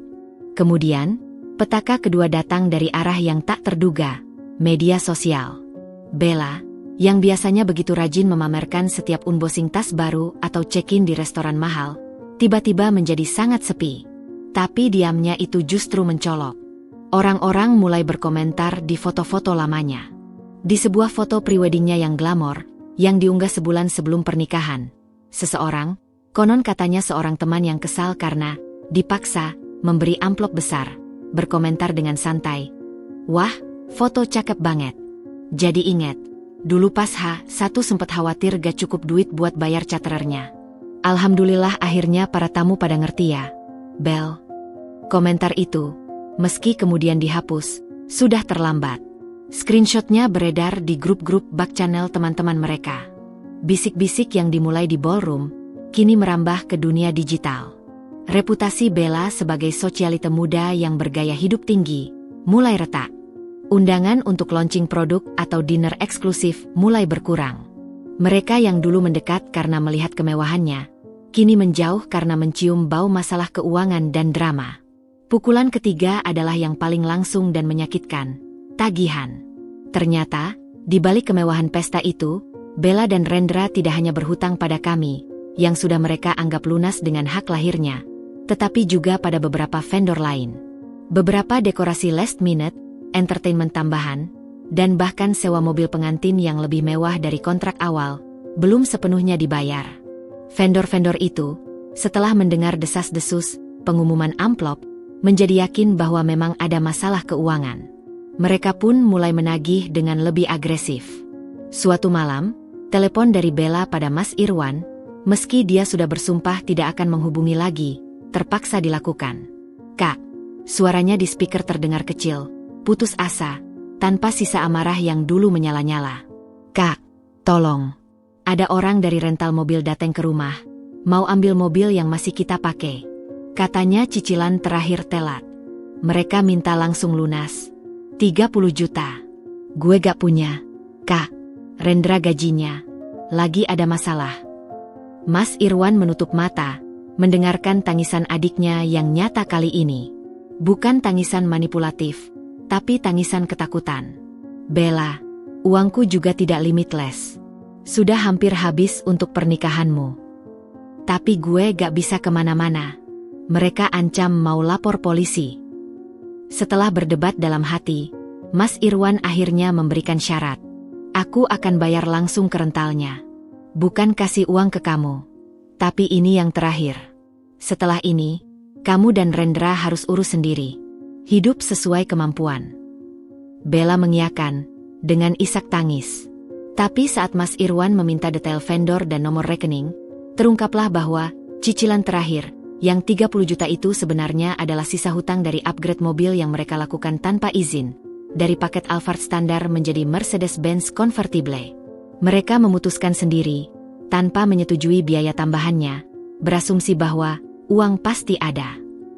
Mas Irwan hampir meledak, tapi melihat keadaan Bella, dia hanya bisa mengelus dada. Uang itu akhirnya tetap dia bayarkan, langsung ke vendor, dengan peringatan keras. Tapi aku tahu, dan dia tahu, ini seperti menambal kebocoran di kapal yang berlubang di banyak tempat. Uang dari amplop pernikahan? Konon sudah habis untuk menutupi kekurangan lain dan, menurut bisik-bisik yang sampai ke telinga Nina, sebagian dipakai Rendra untuk modal usaha yang belum jelas juntrungnya. Kehidupan, bahagia setelahnya, yang diimpikan Bella dan Rendra berubah menjadi rutinitas yang penuh kecemasan. Tagihan kartu kredit menumpuk. Cicilan apartemen kecil mereka, yang juga lebih mewah dari kebutuhan, mulai tertunggak. Gaya hidup mereka tidak serta-merta berubah, kebiasaan boros sulit dihilangkan. Bella masih sesekali terlihat membawa tas baru, mungkin hasil menjual perhiasan lama atau, yang lebih buruk, berhutang ke rentenir. Mereka mulai terlihat sering bertengkar. Sebuah sumber dari tetangga mereka, yang kebetulan kenalan jauh keluarga, bercerita bahwa teriakan dan suara barang pecah sering terdengar dari apartemen mereka. Bella nyalahin Rendra gak bisa cari duit. Rendra nyalahin Bella yang boros dan bikin malu di pernikahan. Begitu kira-kira kabarnya. Karma tidak datang sekaligus menghancurkan. Ia datang perlahan, mengurung mereka dalam sangkar masalah yang mereka bangun sendiri. Sangkar yang dulu terlihat berlapis emas, tetapi kini terasa sempit, pengap, dan penuh dengan tagihan yang berserakan. Mereka yang dulu memandang rendah kami sebagai ban yang polos, kini terperangkap dalam keangkuhan mereka sendiri. Dan kami menyaksikan dari jauh. Ada kepuasan yang pahit, melihat keadilan kecil berjalan. Tapi juga ada kesedihan, terutama dari Mas Irwan, melihat adiknya tersiksa oleh konsekuensi perbuatannya sendiri. Hubungan kami dengan mertua masih dingin, tapi setidaknya mereka tidak lagi menyalahkanku sepenuhnya. Mereka mulai melihat bahwa, anak kesayangan, mereka ternyata memiliki sisi gelap yang selama ini tertutupi oleh senyum manis dan kata-kata merengek. Di tengah semua ini, aku hanya bisa berpikir, mereka mengira panggung pernikahan itu adalah puncak. Mereka tidak tahu, itu justru awal dari lereng curam yang harus mereka jalani. Dan tanpa fondasi kejujuran dan rasa syukur, setiap langkah di lereng itu akan terasa mengerikan.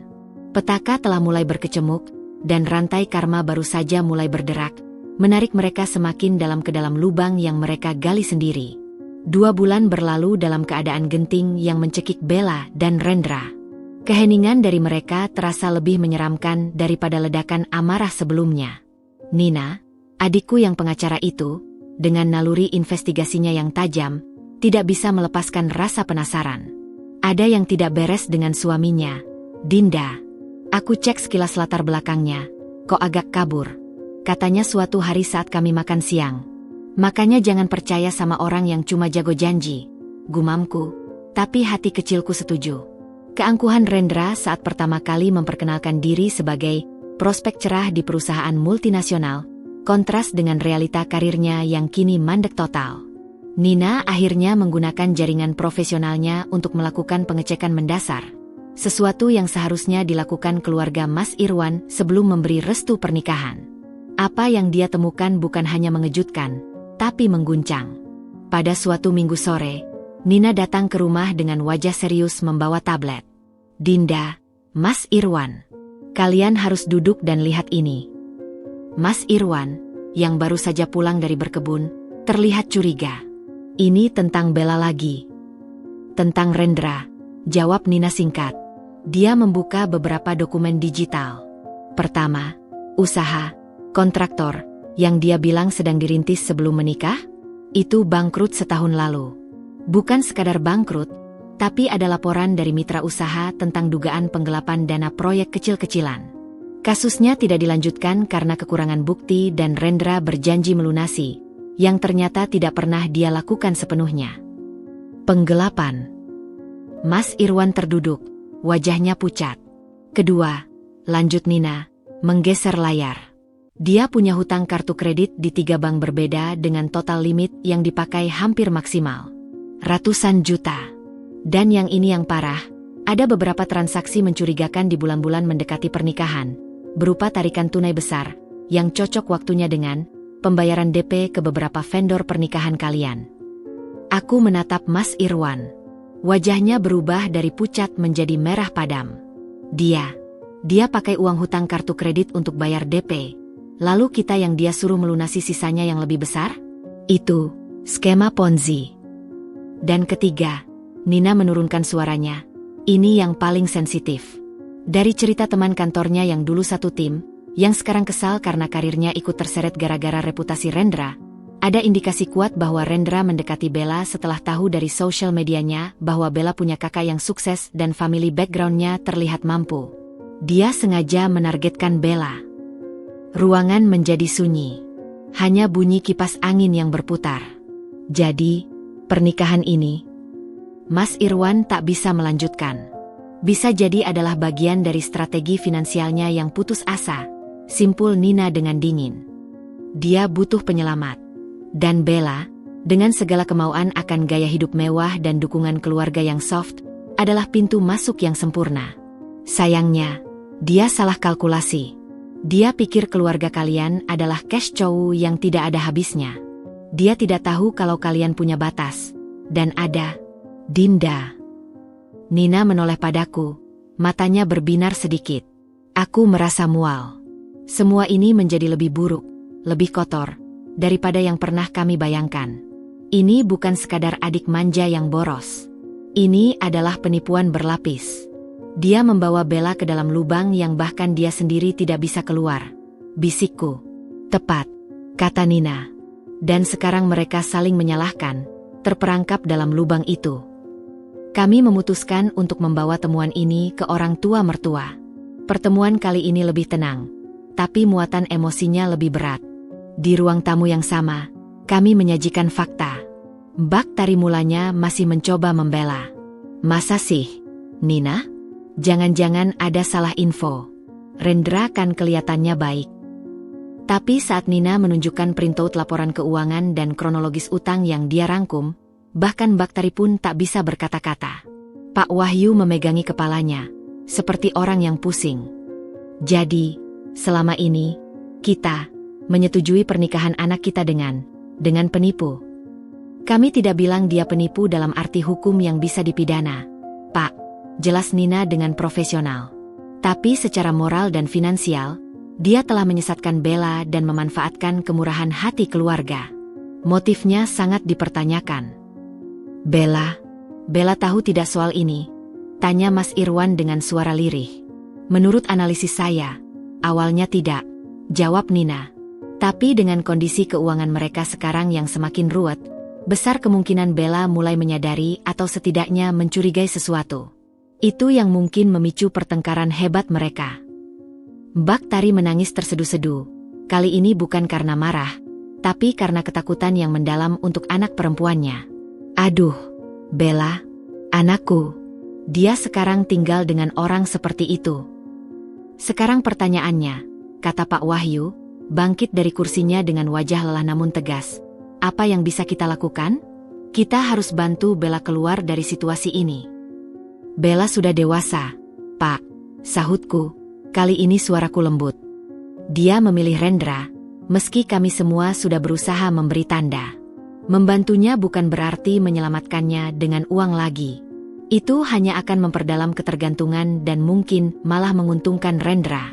Bantuan yang dia butuhkan mungkin lebih ke konseling, dukungan untuk mandiri secara finansial, dan keberanian untuk menghadapi kenyataan. Orang tua mertuaku memandangku. Di mata mereka kali ini, tidak ada lagi tuduhan. Hanya keputusasaan dan, mungkin, secercah penyesalan. Mereka akhirnya mengangguk, pelan. Kami akan coba ajak dia bicara, kata Pak Wahyu. Tapi, setelah semua yang terjadi, setelah ucapan-ucapan pedasnya, dia mungkin tidak mau mendengar. Setidaknya kita sudah mencoba memberitahu kebenaran, kata Mas Irwan. Selebihnya, itu pilihannya. Pulang dari rumah mertua, beban di pundak Mas Irwan terlihat lebih berat, namun juga lebih jelas.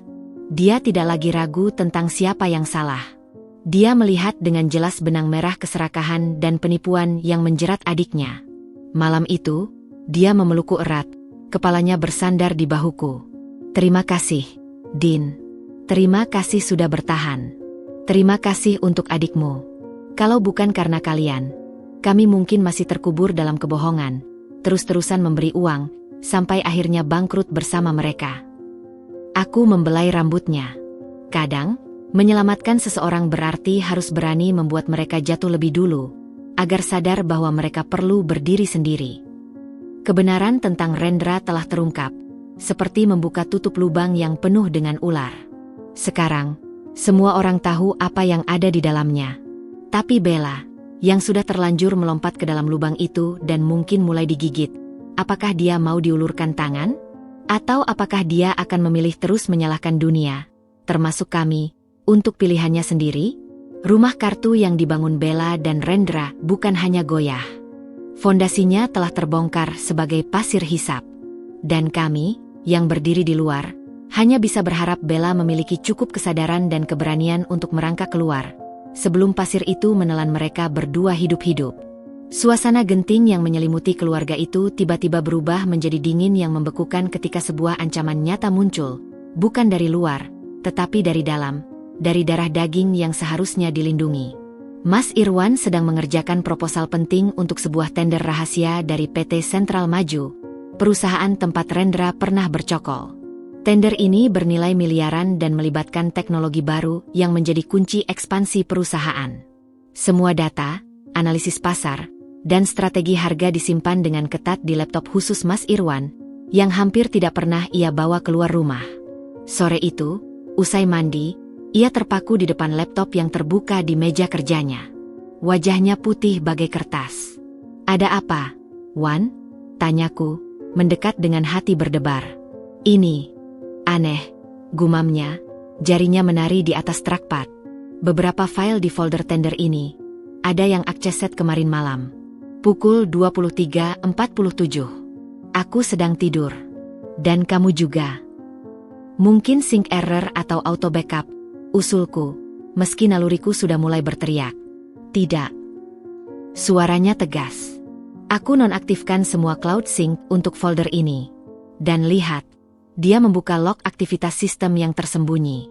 Ada remote access dari IP address yang tidak dikenal. Singkat, hanya 4 menit. Cukup untuk menyalin file." Darahku berdesir dingin. "Kamu yakin?"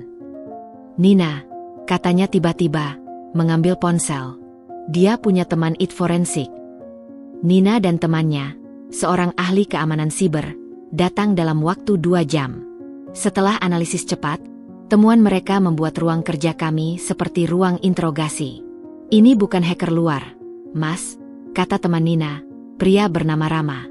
"Ini akses dari dalam jaringan rumah kamu. Seseorang yang punya akses ke wifi kamu, atau minimal pernah terhubung dan passwordnya masih tersimpan." Semua pandangan langsung tertuju pada satu kemungkinan yang mengerikan. Satu-satunya tamu yang pernah menginap dan menggunakan wifi kami dalam sebulan terakhir, dan yang memiliki motif besar untuk mendapatkan uang dengan cara apapun, adalah Bella. Saat ia mampir dan menggunakan kamar mandi untuk percakapan teleponnya yang terkenal itu, atau saat kunjungan-kunjungan singkatnya meminta tolong untuk urusan sewa mobil, ia pasti terhubung ke wifi. "Tapi dia tidak bisa masuk ke laptopku," bantah Mas Irwan, masih berusaha menyangkal. "Apakah password laptop kamu pernah disimpan di browser? Atau, lebih sederhana, apakah kamu pernah meninggalkan laptop terbuka dan tidak terkunci saat dia ada di rumah, Tanya Rama. Mas Irwan terdiam. Aku ingat. 2 minggu lalu, saat Bella datang dengan alasan meminjam setrika. Yang aneh, karena dia punya sendiri, Mas Irwan sedang bekerja di ruang tamu. Dia dipanggil ke dapur olehku sebentar untuk memastikan menu makan malam. Hanya beberapa menit. Cukupkah? Kita butuh bukti lebih kuat, desak Nina. Matanya berbinar seperti elang yang mencium bangkai. Tapi jika ini benar, ini bukan lagi urusan keluarga. Ini industrial espionage. Bisa masuk pidana. Rama kemudian melacak lebih dalam. IP address yang mencurigakan itu, setelah ditelusuri, ternyata dialihkan melalui beberapa server, tetapi pola dan waktu aksesnya sangat spesifik. Dan ada jejak digital lain. Sebuah email draft yang tidak terkirim di throwaway account yang ditemukan masih login di browser laptop Mas Irwan, akun yang bukan miliknya. Draft itu berisi permintaan penawaran untuk data yang persis seperti yang ada di folder tender, ditujukan ke alamat email domain perusahaan kompetitor utama PT Sentral Maju. Mereka tidak cukup pintar untuk menghapus jejak dengan bersih, komentar Rama. Ini seperti kerja amatir yang nekat. Nek. Itulah kata kuncinya. Bella dan Rendra sudah nekat. Hutang mereka kepada rentenir, tekanan dari berbagai vendor, gaya hidup yang tak bisa dipertahankan. Semua itu mendorong mereka melakukan lompatan berbahaya ke dalam kejahatan. Kami menghadapi pilihan yang mustahil. Konfrontasi langsung bisa membuat mereka menghancurkan bukti atau malah mengancam balik. Melaporkan ke polisi berarti mengirim adik kandung dan iparnya sendiri ke penjara. Malam itu adalah malam terberat dalam hidup pernikahan kami. Mas Irwan duduk terdiam, tangannya menutupi wajah. Aku duduk di sampingnya, merasakan gemetar di pundaknya. Aku tidak percaya, gumamnya, suaranya pecah. Aku memberinya uang, memenuhi permintaannya, memaafkan penghinaannya padamu. Dan ini yang dia balas? Mencuri dariku? Mengkhianati kepercayaan yang paling dasar. Ini bukan Bella yang kita kenal dulu, Wan, kataku, meski hatiku juga dipenuhi kemarahan. Ini adalah seseorang yang sudah terpojok, ketakutan, dan mungkin dikendalikan oleh Rendra. Tapi itu bukan pembenaran. Apa yang harus kita lakukan? Tanyanya, menatapku dengan mata penuh keputusasaan. Jika aku laporkan, orang tuaku. Jika kamu tidak melaporkan, Selanina yang masih ada di ruangan itu, suaranya tegas seperti baja. Kamu membahayakan karirmu, perusahaanmu, dan klienmu. Pak Joko bisa menuntut kamu jika data ini bocor karena kelalaianmu. Ini sudah melampaui urusan saudara. Ini profesionalisme dan hukum. Dan bayangkan jika mereka berhasil, tambahku, mencoba menyentuh sisi rasionalnya yang terluka. Mereka dapat uang dari kompetitor. Lalu, itu akan habis juga. Dan siklus ini akan berulang, dengan skala kejahatan yang lebih besar. Kamu harus menghentikan mereka sekarang. Bukan untuk membalas dendam, tapi untuk menyelamatkan mereka dari diri mereka sendiri sebelum mereka tenggelam lebih dalam. Air mata akhirnya menetes dari mata Mas Irwan. Air mata kecewa, marah, dan kesedihan yang dalam. Dia mengangguk, pelan, lalu lebih pasti. Kita laporkan, bisiknya. Suaranya serak tapi jelas. Tapi, tolong, Nina. Bisakah kita beri mereka kesempatan? Konfrontasi dulu. Beri mereka pilihan. Mengakui, menyerahkan semua salinan data, dan ikuti proses rehabilitasi. Atau kita serahkan semua bukti ini ke polisi. Nina menghela napas. Itu risiko. Mereka bisa lari atau menghancurkan bukti. Itu risiko yang harus aku ambil, kata Mas Irwan. Sebagai kakak, untuk terakhir kalinya. Pertemuan itu diatur cepat, di rumah orang tua, dengan semua bukti digital dipresentasikan oleh Rama. Reaksi Bella dan Rendra berbeda total. Rendra langsung menyangkal dengan gagap, berkeringat dingin, matanya liar mencari jalan keluar. Bella, di sisi lain, dia membatu. Wajahnya kosong, seperti orang yang baru tersadar dari mimpi buruk dan menyadari bahwa ia masih terperangkap di dalamnya. Saat Rama menunjukkan log waktu akses yang bersamaan dengan kunjungan Bella, dan draft email dari akun throwaway yang ternyata dibuat dengan alamat recovery berisi nomor telepon Rendra, pertahanan mereka runtuh. Kami hanya coba cari pinjaman, Batah Rendra. Dengan menjual data rahasia perusahaan, hardik Pak Wahyu, suaranya menggelegar penuh kengerian. Kalian gila. Bella akhirnya berbicara, suaranya datar, hampa. Kami tidak punya pilihan. Hutang sudah di mana-mana. Debt collector ancam akan permalukan kami. Rendra bilang, ini cara cepat. Aku tidak tahu ini sebentar. Tidak tahu. Mas Irwan akhirnya meledak, bangkit dari kursinya. Kamu masuk ke rumahku. Kamu mungkin mengintip passwordku saat aku di dapur. Kamu mengkhianati kepercayaan paling dasar. Setelah semua yang terjadi. Bella menangis, tapi kali ini tangisannya tidak manipulatif. Itu adalah tangisan seseorang yang baru saja melihat bayangan sendiri di cermin dan takut pada sosok yang ia lihat. Maaf, Kak. Maaf. Tapi sudah terlambat untuk maaf. Kalian ada dua pilihan, kata Nina, memotong dengan suara hukumnya yang tak terbantahkan. Pertama, kalian menandatangani pernyataan pengakuan di hadapan notaris, menyerahkan semua device kalian untuk forensik WePay, setuju untuk menjalani konseling keuangan dan hukum di bawah pengawasan kami, dan mulai melunasi semua hutang dengan rencana yang disetujui, tanpa bantuan tunai dari siapapun. Atau kedua, kami serahkan semua bukti ini ke kepolisian dan ke PT Sentral Maju besok pagi. Pilih. Dihadapkan pada kenyataan penjara dan kehancuran total, mereka, dengan gemetar, memilih opsi pertama. Rendra seperti kehilangan nyawa, Bella seperti robot yang hanya bisa mengangguk. Malam itu, setelah semua perjanjian awal ditandatangani dan mereka pergi dengan pengawasan ketat, Mas Irwan menghancurkan sebuah vas kesayangan ibunya dengan melemparkannya ke dinding. Ledakan pecahan kaca adalah simbol dari hancurnya ilusi terakhirnya tentang adiknya. Ini sudah tamat, katanya kepadaku, nafasnya berat. Aku tidak punya adik lagi. Yang ada hanyalah seseorang yang berbagi DNA denganku dan mencoba menghancurkanku. Aku memeluknya erat, membiarkannya menangis. Garis itu, garis pengkhianatan tertinggi, akhirnya telah dilanggar. Dan di seberang garis itu, tidak ada lagi jalan kembali untuk hubungan persaudaraan seperti dulu. Yang tersisa hanyalah kewajiban hukum dan moral untuk mencegah mereka menjadi kriminal seutuhnya. Sebuah kewajiban yang pahit, berat, dan dilakukan tanpa cinta lagi. Pengkhianatan itu telah membunuh sesuatu yang tak tergantikan di dalam diri suamiku. Dan kami harus belajar hidup dengan kehancuran itu. Bulan-bulan berikutnya adalah sebuah proses rehabilitasi yang pahit dan penuh pengawasan. Lebih mirip masa percobaan daripada pemulihan keluarga. Bella dan Rendra hidup di bawah pengawasan ketat Nina dan tim konselannya. Semua perangkat elektronik mereka disita untuk forensik WePay.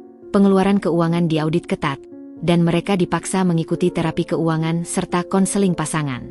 Mereka tinggal di apartemen sederhana yang disewakan orang tua mertua, dengan uang saku yang diatur sedemikian rupa hanya untuk kebutuhan pokok.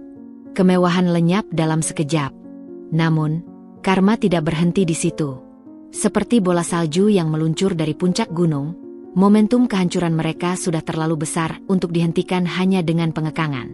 Pertama, kasus penggelapan data yang hampir terjadi itu, meski secara hukum tidak dilaporkan, tidak bisa disembunyikan dari lingkungan profesional. Rumor tentang karyawan yang mencoba menjual data rahasia, bocor dari dalam PT Sentral Maju. Sumbernya mungkin rekan kerja yang dulu merasa direndahkan Rendra, atau atasan yang kecewa. Dalam dunia korporat, reputasi adalah segalanya. Rendra tidak hanya dipecat, namanya masuk dalam blacklist tidak resmi di industri sejenis. Peluang karirnya di bidang itu hancur total.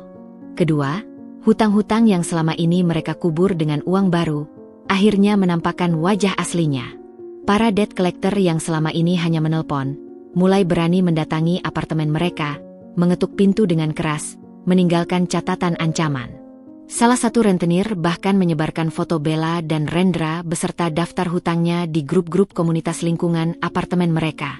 Aib itu tidak lagi di tingkat keluarga besar, tapi di depan mata tetangga terdekat. Mereka menjadi bahan olok-olok dan penghindaran. Bella, yang dulu bangga menjadi pusat perhatian, kini menjadi sosok yang dijauhi. Ketiga, dan yang paling ironis, ballroom megah, The Grand Lavender, tempat mereka menggelar pesta fairy tale itu, menjadi momok yang menghantui mereka. Seorang kenalan yang bekerja di hotel itu secara tidak sengaja memberitahu bahwa kisah pengantin hutang yang memalukan itu telah menjadi urban legend internal di antara staf banqueting hotel. Setiap ada calon pengantin yang berperilaku royal dan sulit, para staf akan berbisik, "Jangan seperti pasangan waktu itu," akhirnya minta sumbangan tamu. Nama mereka diredaksikan sebagian, menjadi contoh kasus dalam training pelayanan tentang pentingnya transparansi anggaran dengan klien. Suatu hari, Bella dipaksa oleh konselornya untuk menghadapi kenyataan dengan mengunjungi tempat-tempat yang menjadi simbol kehancuran finansialnya. Salah satunya adalah melewati hotel The Grand Lavender. Dari dalam taksi, ia melihat gedung megah itu. Menurut pengakuan pada konselor kemudian, ia mual dan hampir panik. Ballroom yang dulu ia pilih untuk memamerkan kebahagiaan, kini terasa seperti monster yang telah menelannya hidup-hidup dan memuntahkan kembali sebagai sosok yang hina. Ia tak bisa lagi melihat hotel bintang 5 tanpa rasa malu dan sesak napas. Kehidupan sosial mereka mati suri. Undangan tidak pernah datang lagi. Media sosial mereka, yang dulu dipenuhi kemewahan, sekarang kosong atau hanya berisi repost konten motivasi yang ironis. Teman-teman yang dulu numpang pamer dengan mereka, kini menghilang. Dalam kesendirian itu, pertengkaran mereka justru mereda, digantikan oleh keheningan yang putus asa dan saling menyalahkan dengan tatapan dingin. Cinta yang dibangun di atas fondasi pencitraan dan kemudahan, hancur berantakan saat badai kesulitan menerpa. Sementara itu, keluarga besar Mas Irwan mengalami perpecahan yang dalam. Di satu sisi, ada kami yang dianggap kejam namun benar. Di sisi lain, ada orang tua mertua yang terjepit antara rasa bersalah telah memanjakan Bella, rasa sakit melihat anaknya menderita, dan rasa marah pada Rendra yang dianggap biang kerok. Pertemuan keluarga besar untuk Idul Fitri pertama setelah pernikahan itu dibatalkan. Tidak ada salam maaf yang tulus. Hanya pesan broadcast dingin. Bella sendiri, dalam sesi konseling, mulai menunjukkan tanda-tanda penyesalan yang lebih dalam, bukan lagi sekadar menyesali konsekuensi, tetapi menyesali tindakannya. Ia mengakui keserakahannya, pengabaiannya terhadap nasihat, dan bagaimana ia telah memanipulasi kasih sayang kakaknya. Tapi bagi Mas Irwan, pengakuan itu datang terlalu terlambat. Luka pengkhianatan itu terlalu dalam. Dia setuju membiayai konseling dan pengawasan hukum mereka, sebagai bentuk tanggung jawab terakhir, tapi menolak untuk bertemu langsung. "Aku tidak bisa," katanya padaku. "Setiap kali melihatnya, yang aku ingat adalah log waktu akses di laptopku, dan rasa bodohku karena mempercayainya." Pernikahan yang dibangun untuk pamer dan kepalsuan, akhirnya menjerumuskan mereka ke dalam lubang yang dalam. Impian fairy tale Bella berubah menjadi mimpi buruk di mana ia terjebak dalam kehidupan yang ia ciptakan sendiri, kehidupan yang persis seperti kata-katanya di balik pintu kamar mandi dulu. Sebuah sandiwara yang akhirnya harus dibayar dengan harga yang jauh lebih mahal daripada sekadar uang. Mereka tidak dihukum oleh penjara, tetapi oleh kehidupan yang mereka pilih sendiri. Hidup dalam bayang-bayang aib, dalam keterpurukan ekonomi, dalam isolasi sosial, dan dalam penyesalan yang terus-menerus. Ballroom mewah itu tidak lagi menjadi kenangan manis, tapi menjadi simbol awal dari segala kejatuhan mereka. Mereka tersesat di dalam kemewahan yang mereka bangun, dan kini terpenjara olehnya. Dan tidak ada seorang pun, bahkan Mas Irwan sekalipun, yang bisa menyelamatkan mereka dari penjara yang mereka bangun dengan tangan mereka sendiri. Mereka akhirnya ditelan oleh ballroom impian mereka sendiri. 6 bulan setelah perjanjian rehabilitasi dimulai, perubahan pada Bella mulai terlihat, tetapi bukan perubahan yang dramatis atau menyenangkan. Perubahan itu seperti patina pada logam yang lama teroksidasi, kusam, pahit, tetapi menandakan proses alamiah yang tak terelakkan. Konseling intensif yang dijalaninya telah mengupas lapisan demi lapisan defensif, manipulasi, dan rasionalisasi yang selama ini ia gunakan. Ia dihadapkan pada catatan pengeluarannya yang tak masuk akal, rekaman percakapan dengan vendor tentang markup, dan yang paling menyakitkan, transkrip dari percakapan di kamar mandi rumahku yang dulu kudengar, yang kusimpan sebagai bukti dan akhirnya diberikan kepada konselornya atas persetujuan semua pihak untuk konfrontasi terapeutik. Suatu sore, telepon dari ibu mertua. Suaranya bukan lagi marah atau histeris, tetapi hampa dan lelah. "Dinda, Bella minta bertemu dengan kalian." Dia Dia punya sesuatu yang ingin dia katakan. Bukan untuk minta uang. Hanya untuk bicara. Di sini, di rumah kami, dengan kalian berdua dan kami. Apa kalian bisa datang? Setelah berdiskusi panjang dengan Mas Irwan yang awalnya menolak mentah-mentah, kami akhirnya setuju. Dengan syarat, Nina atau konselornya harus hadir sebagai mediator netral. Pertemuan itu terasa seperti berada di ruang sidang yang sunyi. Kami duduk berhadapan di ruang tamu yang sama tempat semua pertikaian besar terjadi. Bella duduk di antara orang tuanya, terlihat sangat kecil, sangat berbeda dari sosok flamboyan yang dulu. Dia tidak memakai makeup, rambutnya diikat sederhana, mengenakan kaos dan celana training yang sederhana. Rendra tidak hadir. Menurut konselor, mereka sedang dalam masa pisah sambil menjalani terapi individu. Suasana berat menggantung selama beberapa menit. Lalu, Bella berbicara. Suaranya pelan, serak, tapi jelas. Kak Irwan, Kak Dinda, Ibu, Ayah. Dia menarik napas dalam, matanya menatap lantai sebelum memberanikan diri melihat kami. Aku di sini bukan untuk membela diri. Aku di sini untuk mengakui. Sepenuhnya. Dia mulai dari awal. Dari rasa irinya yang diam-diam pada kehidupan kami yang terlihat mapan dan harmonis. Dari kebiasaannya memanfaatkan kasih sayang Kak Irwan dan rasa tidak enak Kak Dinda. Dari godaan untuk mempertahankan citra sosial di depan teman-temannya. Lalu, dia masuk ke detail yang selama ini disembunyikan. Bagaimana Rendra yang mendekatinya memang dengan motif yang tidak murni, dan bagaimana ia, dengan naif dan serakah, menerimanya karena Rendra mendukung semua fantasi kemewahannya. Aku tahu tentang markup harga. Aku tahu tentang komisi Rendra. Aku setuju, ucapnya, suaranya bergetar. Aku pikir, itu semacam fee untuk kita, karena kita yang repot-repot. Aku anggap itu halal saja, mengambil sedikit dari uang kalian yang banyak.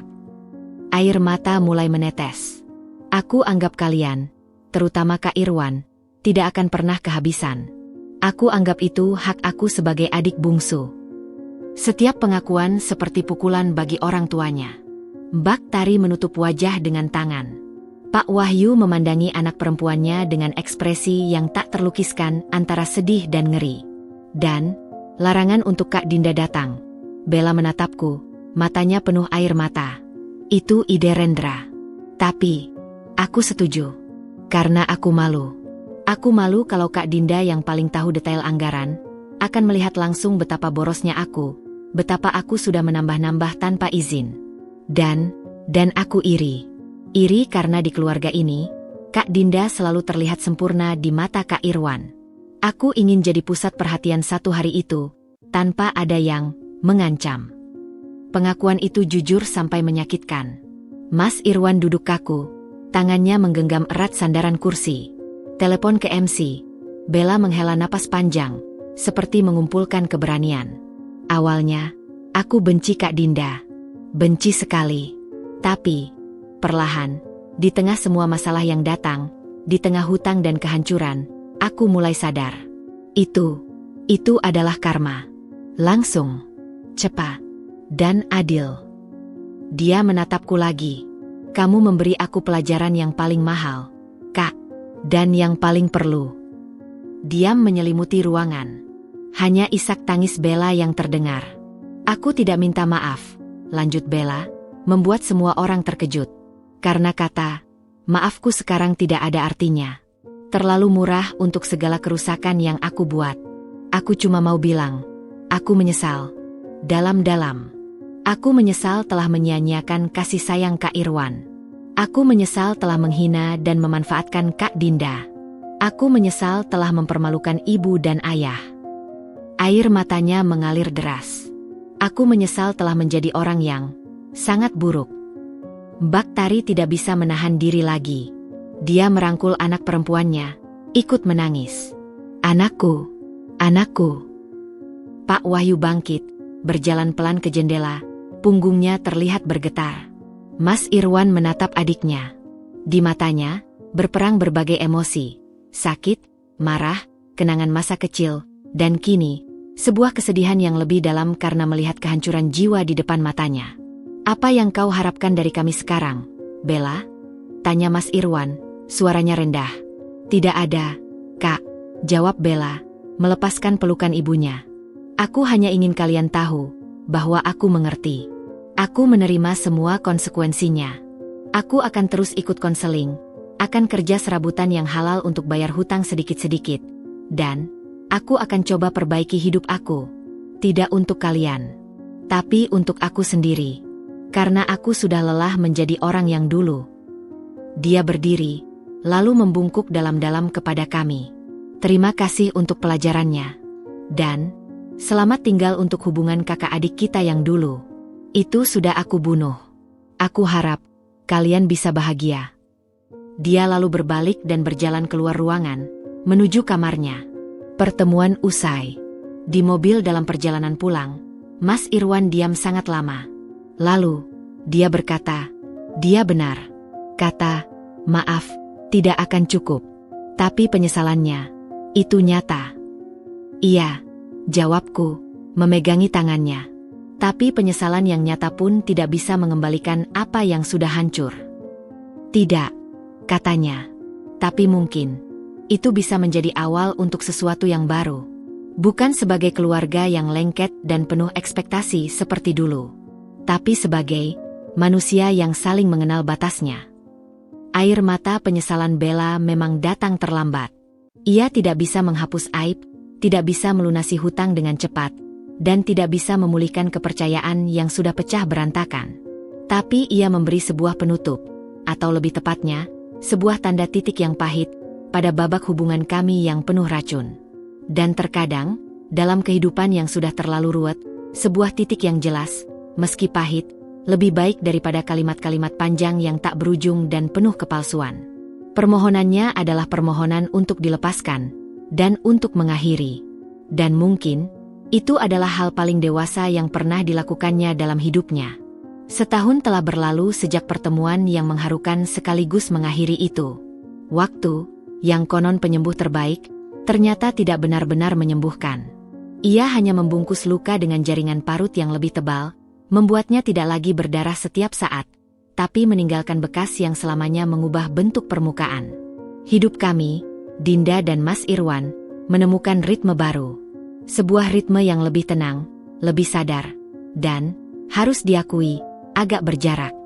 Hubungan dengan orang tua mertua tetap terpelihara, tapi seperti porselen tua yang sudah direkatkan, masih bisa dipakai, namun retakannya selalu terlihat dan membuat kita lebih berhati-hati dalam memegangnya.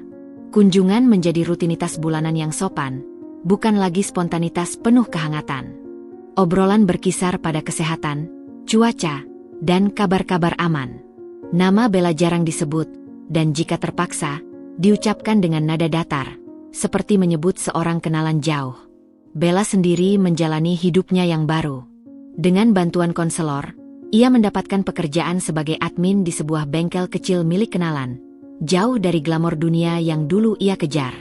Gajinya pas-pasan, tetapi ia gunakan dengan ketat sesuai rencana keuangan yang dibuat konselornya.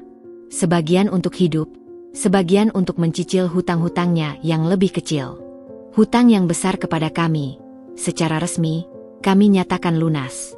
Bukan karena mereka sudah melunasi, tapi karena kami memutuskan untuk melepaskannya secara finansial.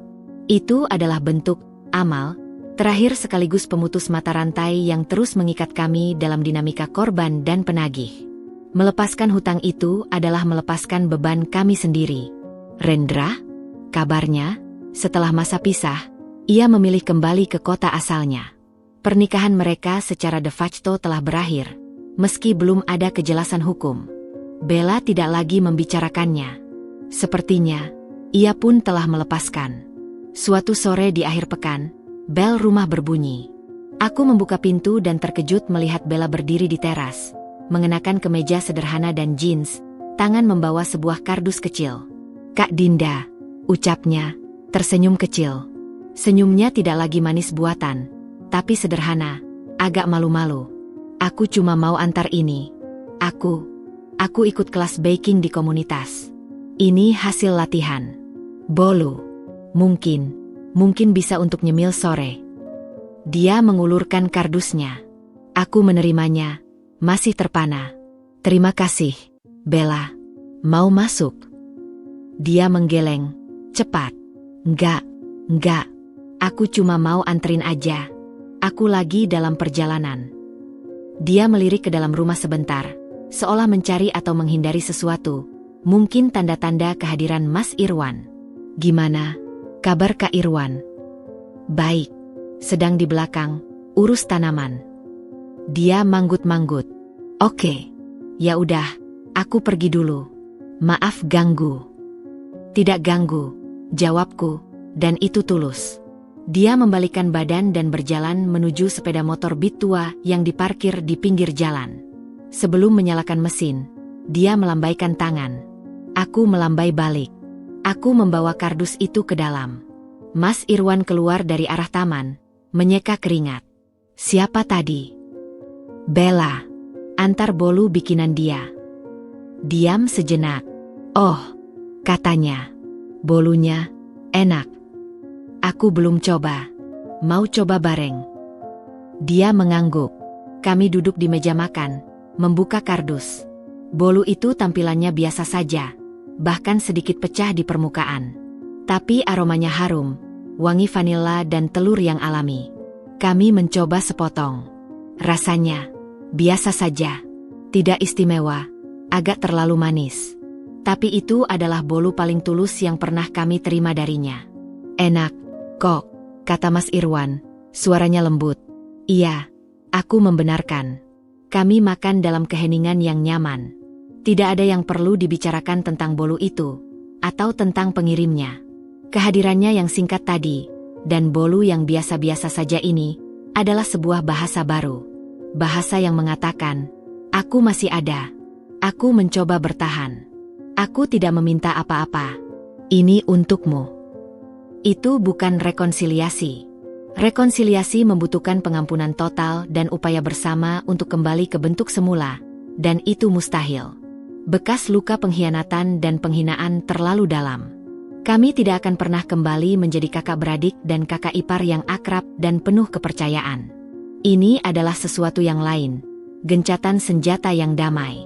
Sebuah pengakuan bahwa kami pernah saling melukai dengan cara yang sangat buruk, bahwa kami adalah bagian dari sejarah kelam masing-masing, dan bahwa sekarang, kami memilih untuk tidak saling menyakiti lagi. Kami memilih untuk berbagi ruang yang sama, dunia, kota, bahkan keluarga, dengan menjaga jarak aman yang saling menghormati. Setelah bolu itu, Bella tidak sering datang. Kadang-kadang, dia mengirimkan pesan singkat di hari raya. Kami membalas dengan sopan. Itu saja. Tapi ketegangan yang dulu membunuh, sudah tidak ada lagi. Malam itu, saat kami berdua duduk di beranda menikmati angin sore, Mas Irwan memegang tanganku. Aku belajar banyak dari semua ini, Din. Katanya. Tentang batas. Tentang mengatakan, tidak. Tentang memprioritaskan kita. Kita semua belajar. Jawabku. Aku belajar bahwa terkadang, kebaikan tanpa batas bisa menjadi kejahatan. Dan bahwa membela diri bukanlah sebuah dosa. Kami tidak lagi menjadi orang yang sama seperti sebelum saga pernikahan Bella dimulai. Kami lebih berhati-hati, lebih protektif terhadap kemapanan dan kedamaian kami. Tapi kami juga lebih kuat sebagai sebuah tim. Badai itu telah menguji pondasi rumah tangga kami, dan alih-alih roboh, kami menemukan cara untuk memperkuatnya dengan besi dan kesadaran, meski kehilangan sebagian naif dan kepercayaan mudah kami. Kisah dengan Bella bukanlah akhir yang bahagia. Tapi itu adalah akhir yang benar. Sebuah penyelesaian di mana setiap pihak mendapat konsekuensi dari pilihannya, dan dari sana, mencoba membangun kembali reruntuhan menjadi sesuatu yang lebih rendah, lebih sederhana, namun lebih stabil. Bolu biasa itu adalah simbol dari kehidupan baru yang sederhana yang sedang dicoba Bella jalani. Dan penerimaan kami untuk memakannya adalah simbol penerimaan kami bahwa dia akan tetap ada di pinggiran kehidupan kami, sebagai sebuah kenangan yang pahit sekaligus seorang manusia yang sedang berusaha. Bukan sebagai musuh, bukan pula sebagai keluarga dekat, tapi sebagai seseorang yang pernah bersama kami dalam sebuah bab sejarah yang kelam. Dan kini kami semua mencoba menulis bab baru di halaman yang berbeda. Dan untuk kami, Dinda dan Irwan, itu sudah cukup. Itu adalah awal yang baru, yang mungkin tidak semeriah awal pernikahan kami dulu, tetapi lebih bijaksana, lebih dalam, dan lebih kami syukuri. Kami telah melewati perang, dan sekarang menikmati perdamaian yang sepi. Sebuah perdamaian yang, seperti bolu biasa tadi, mungkin tidak manis-manis sekali, tapi terasa cukup, dan yang terpenting, nyata.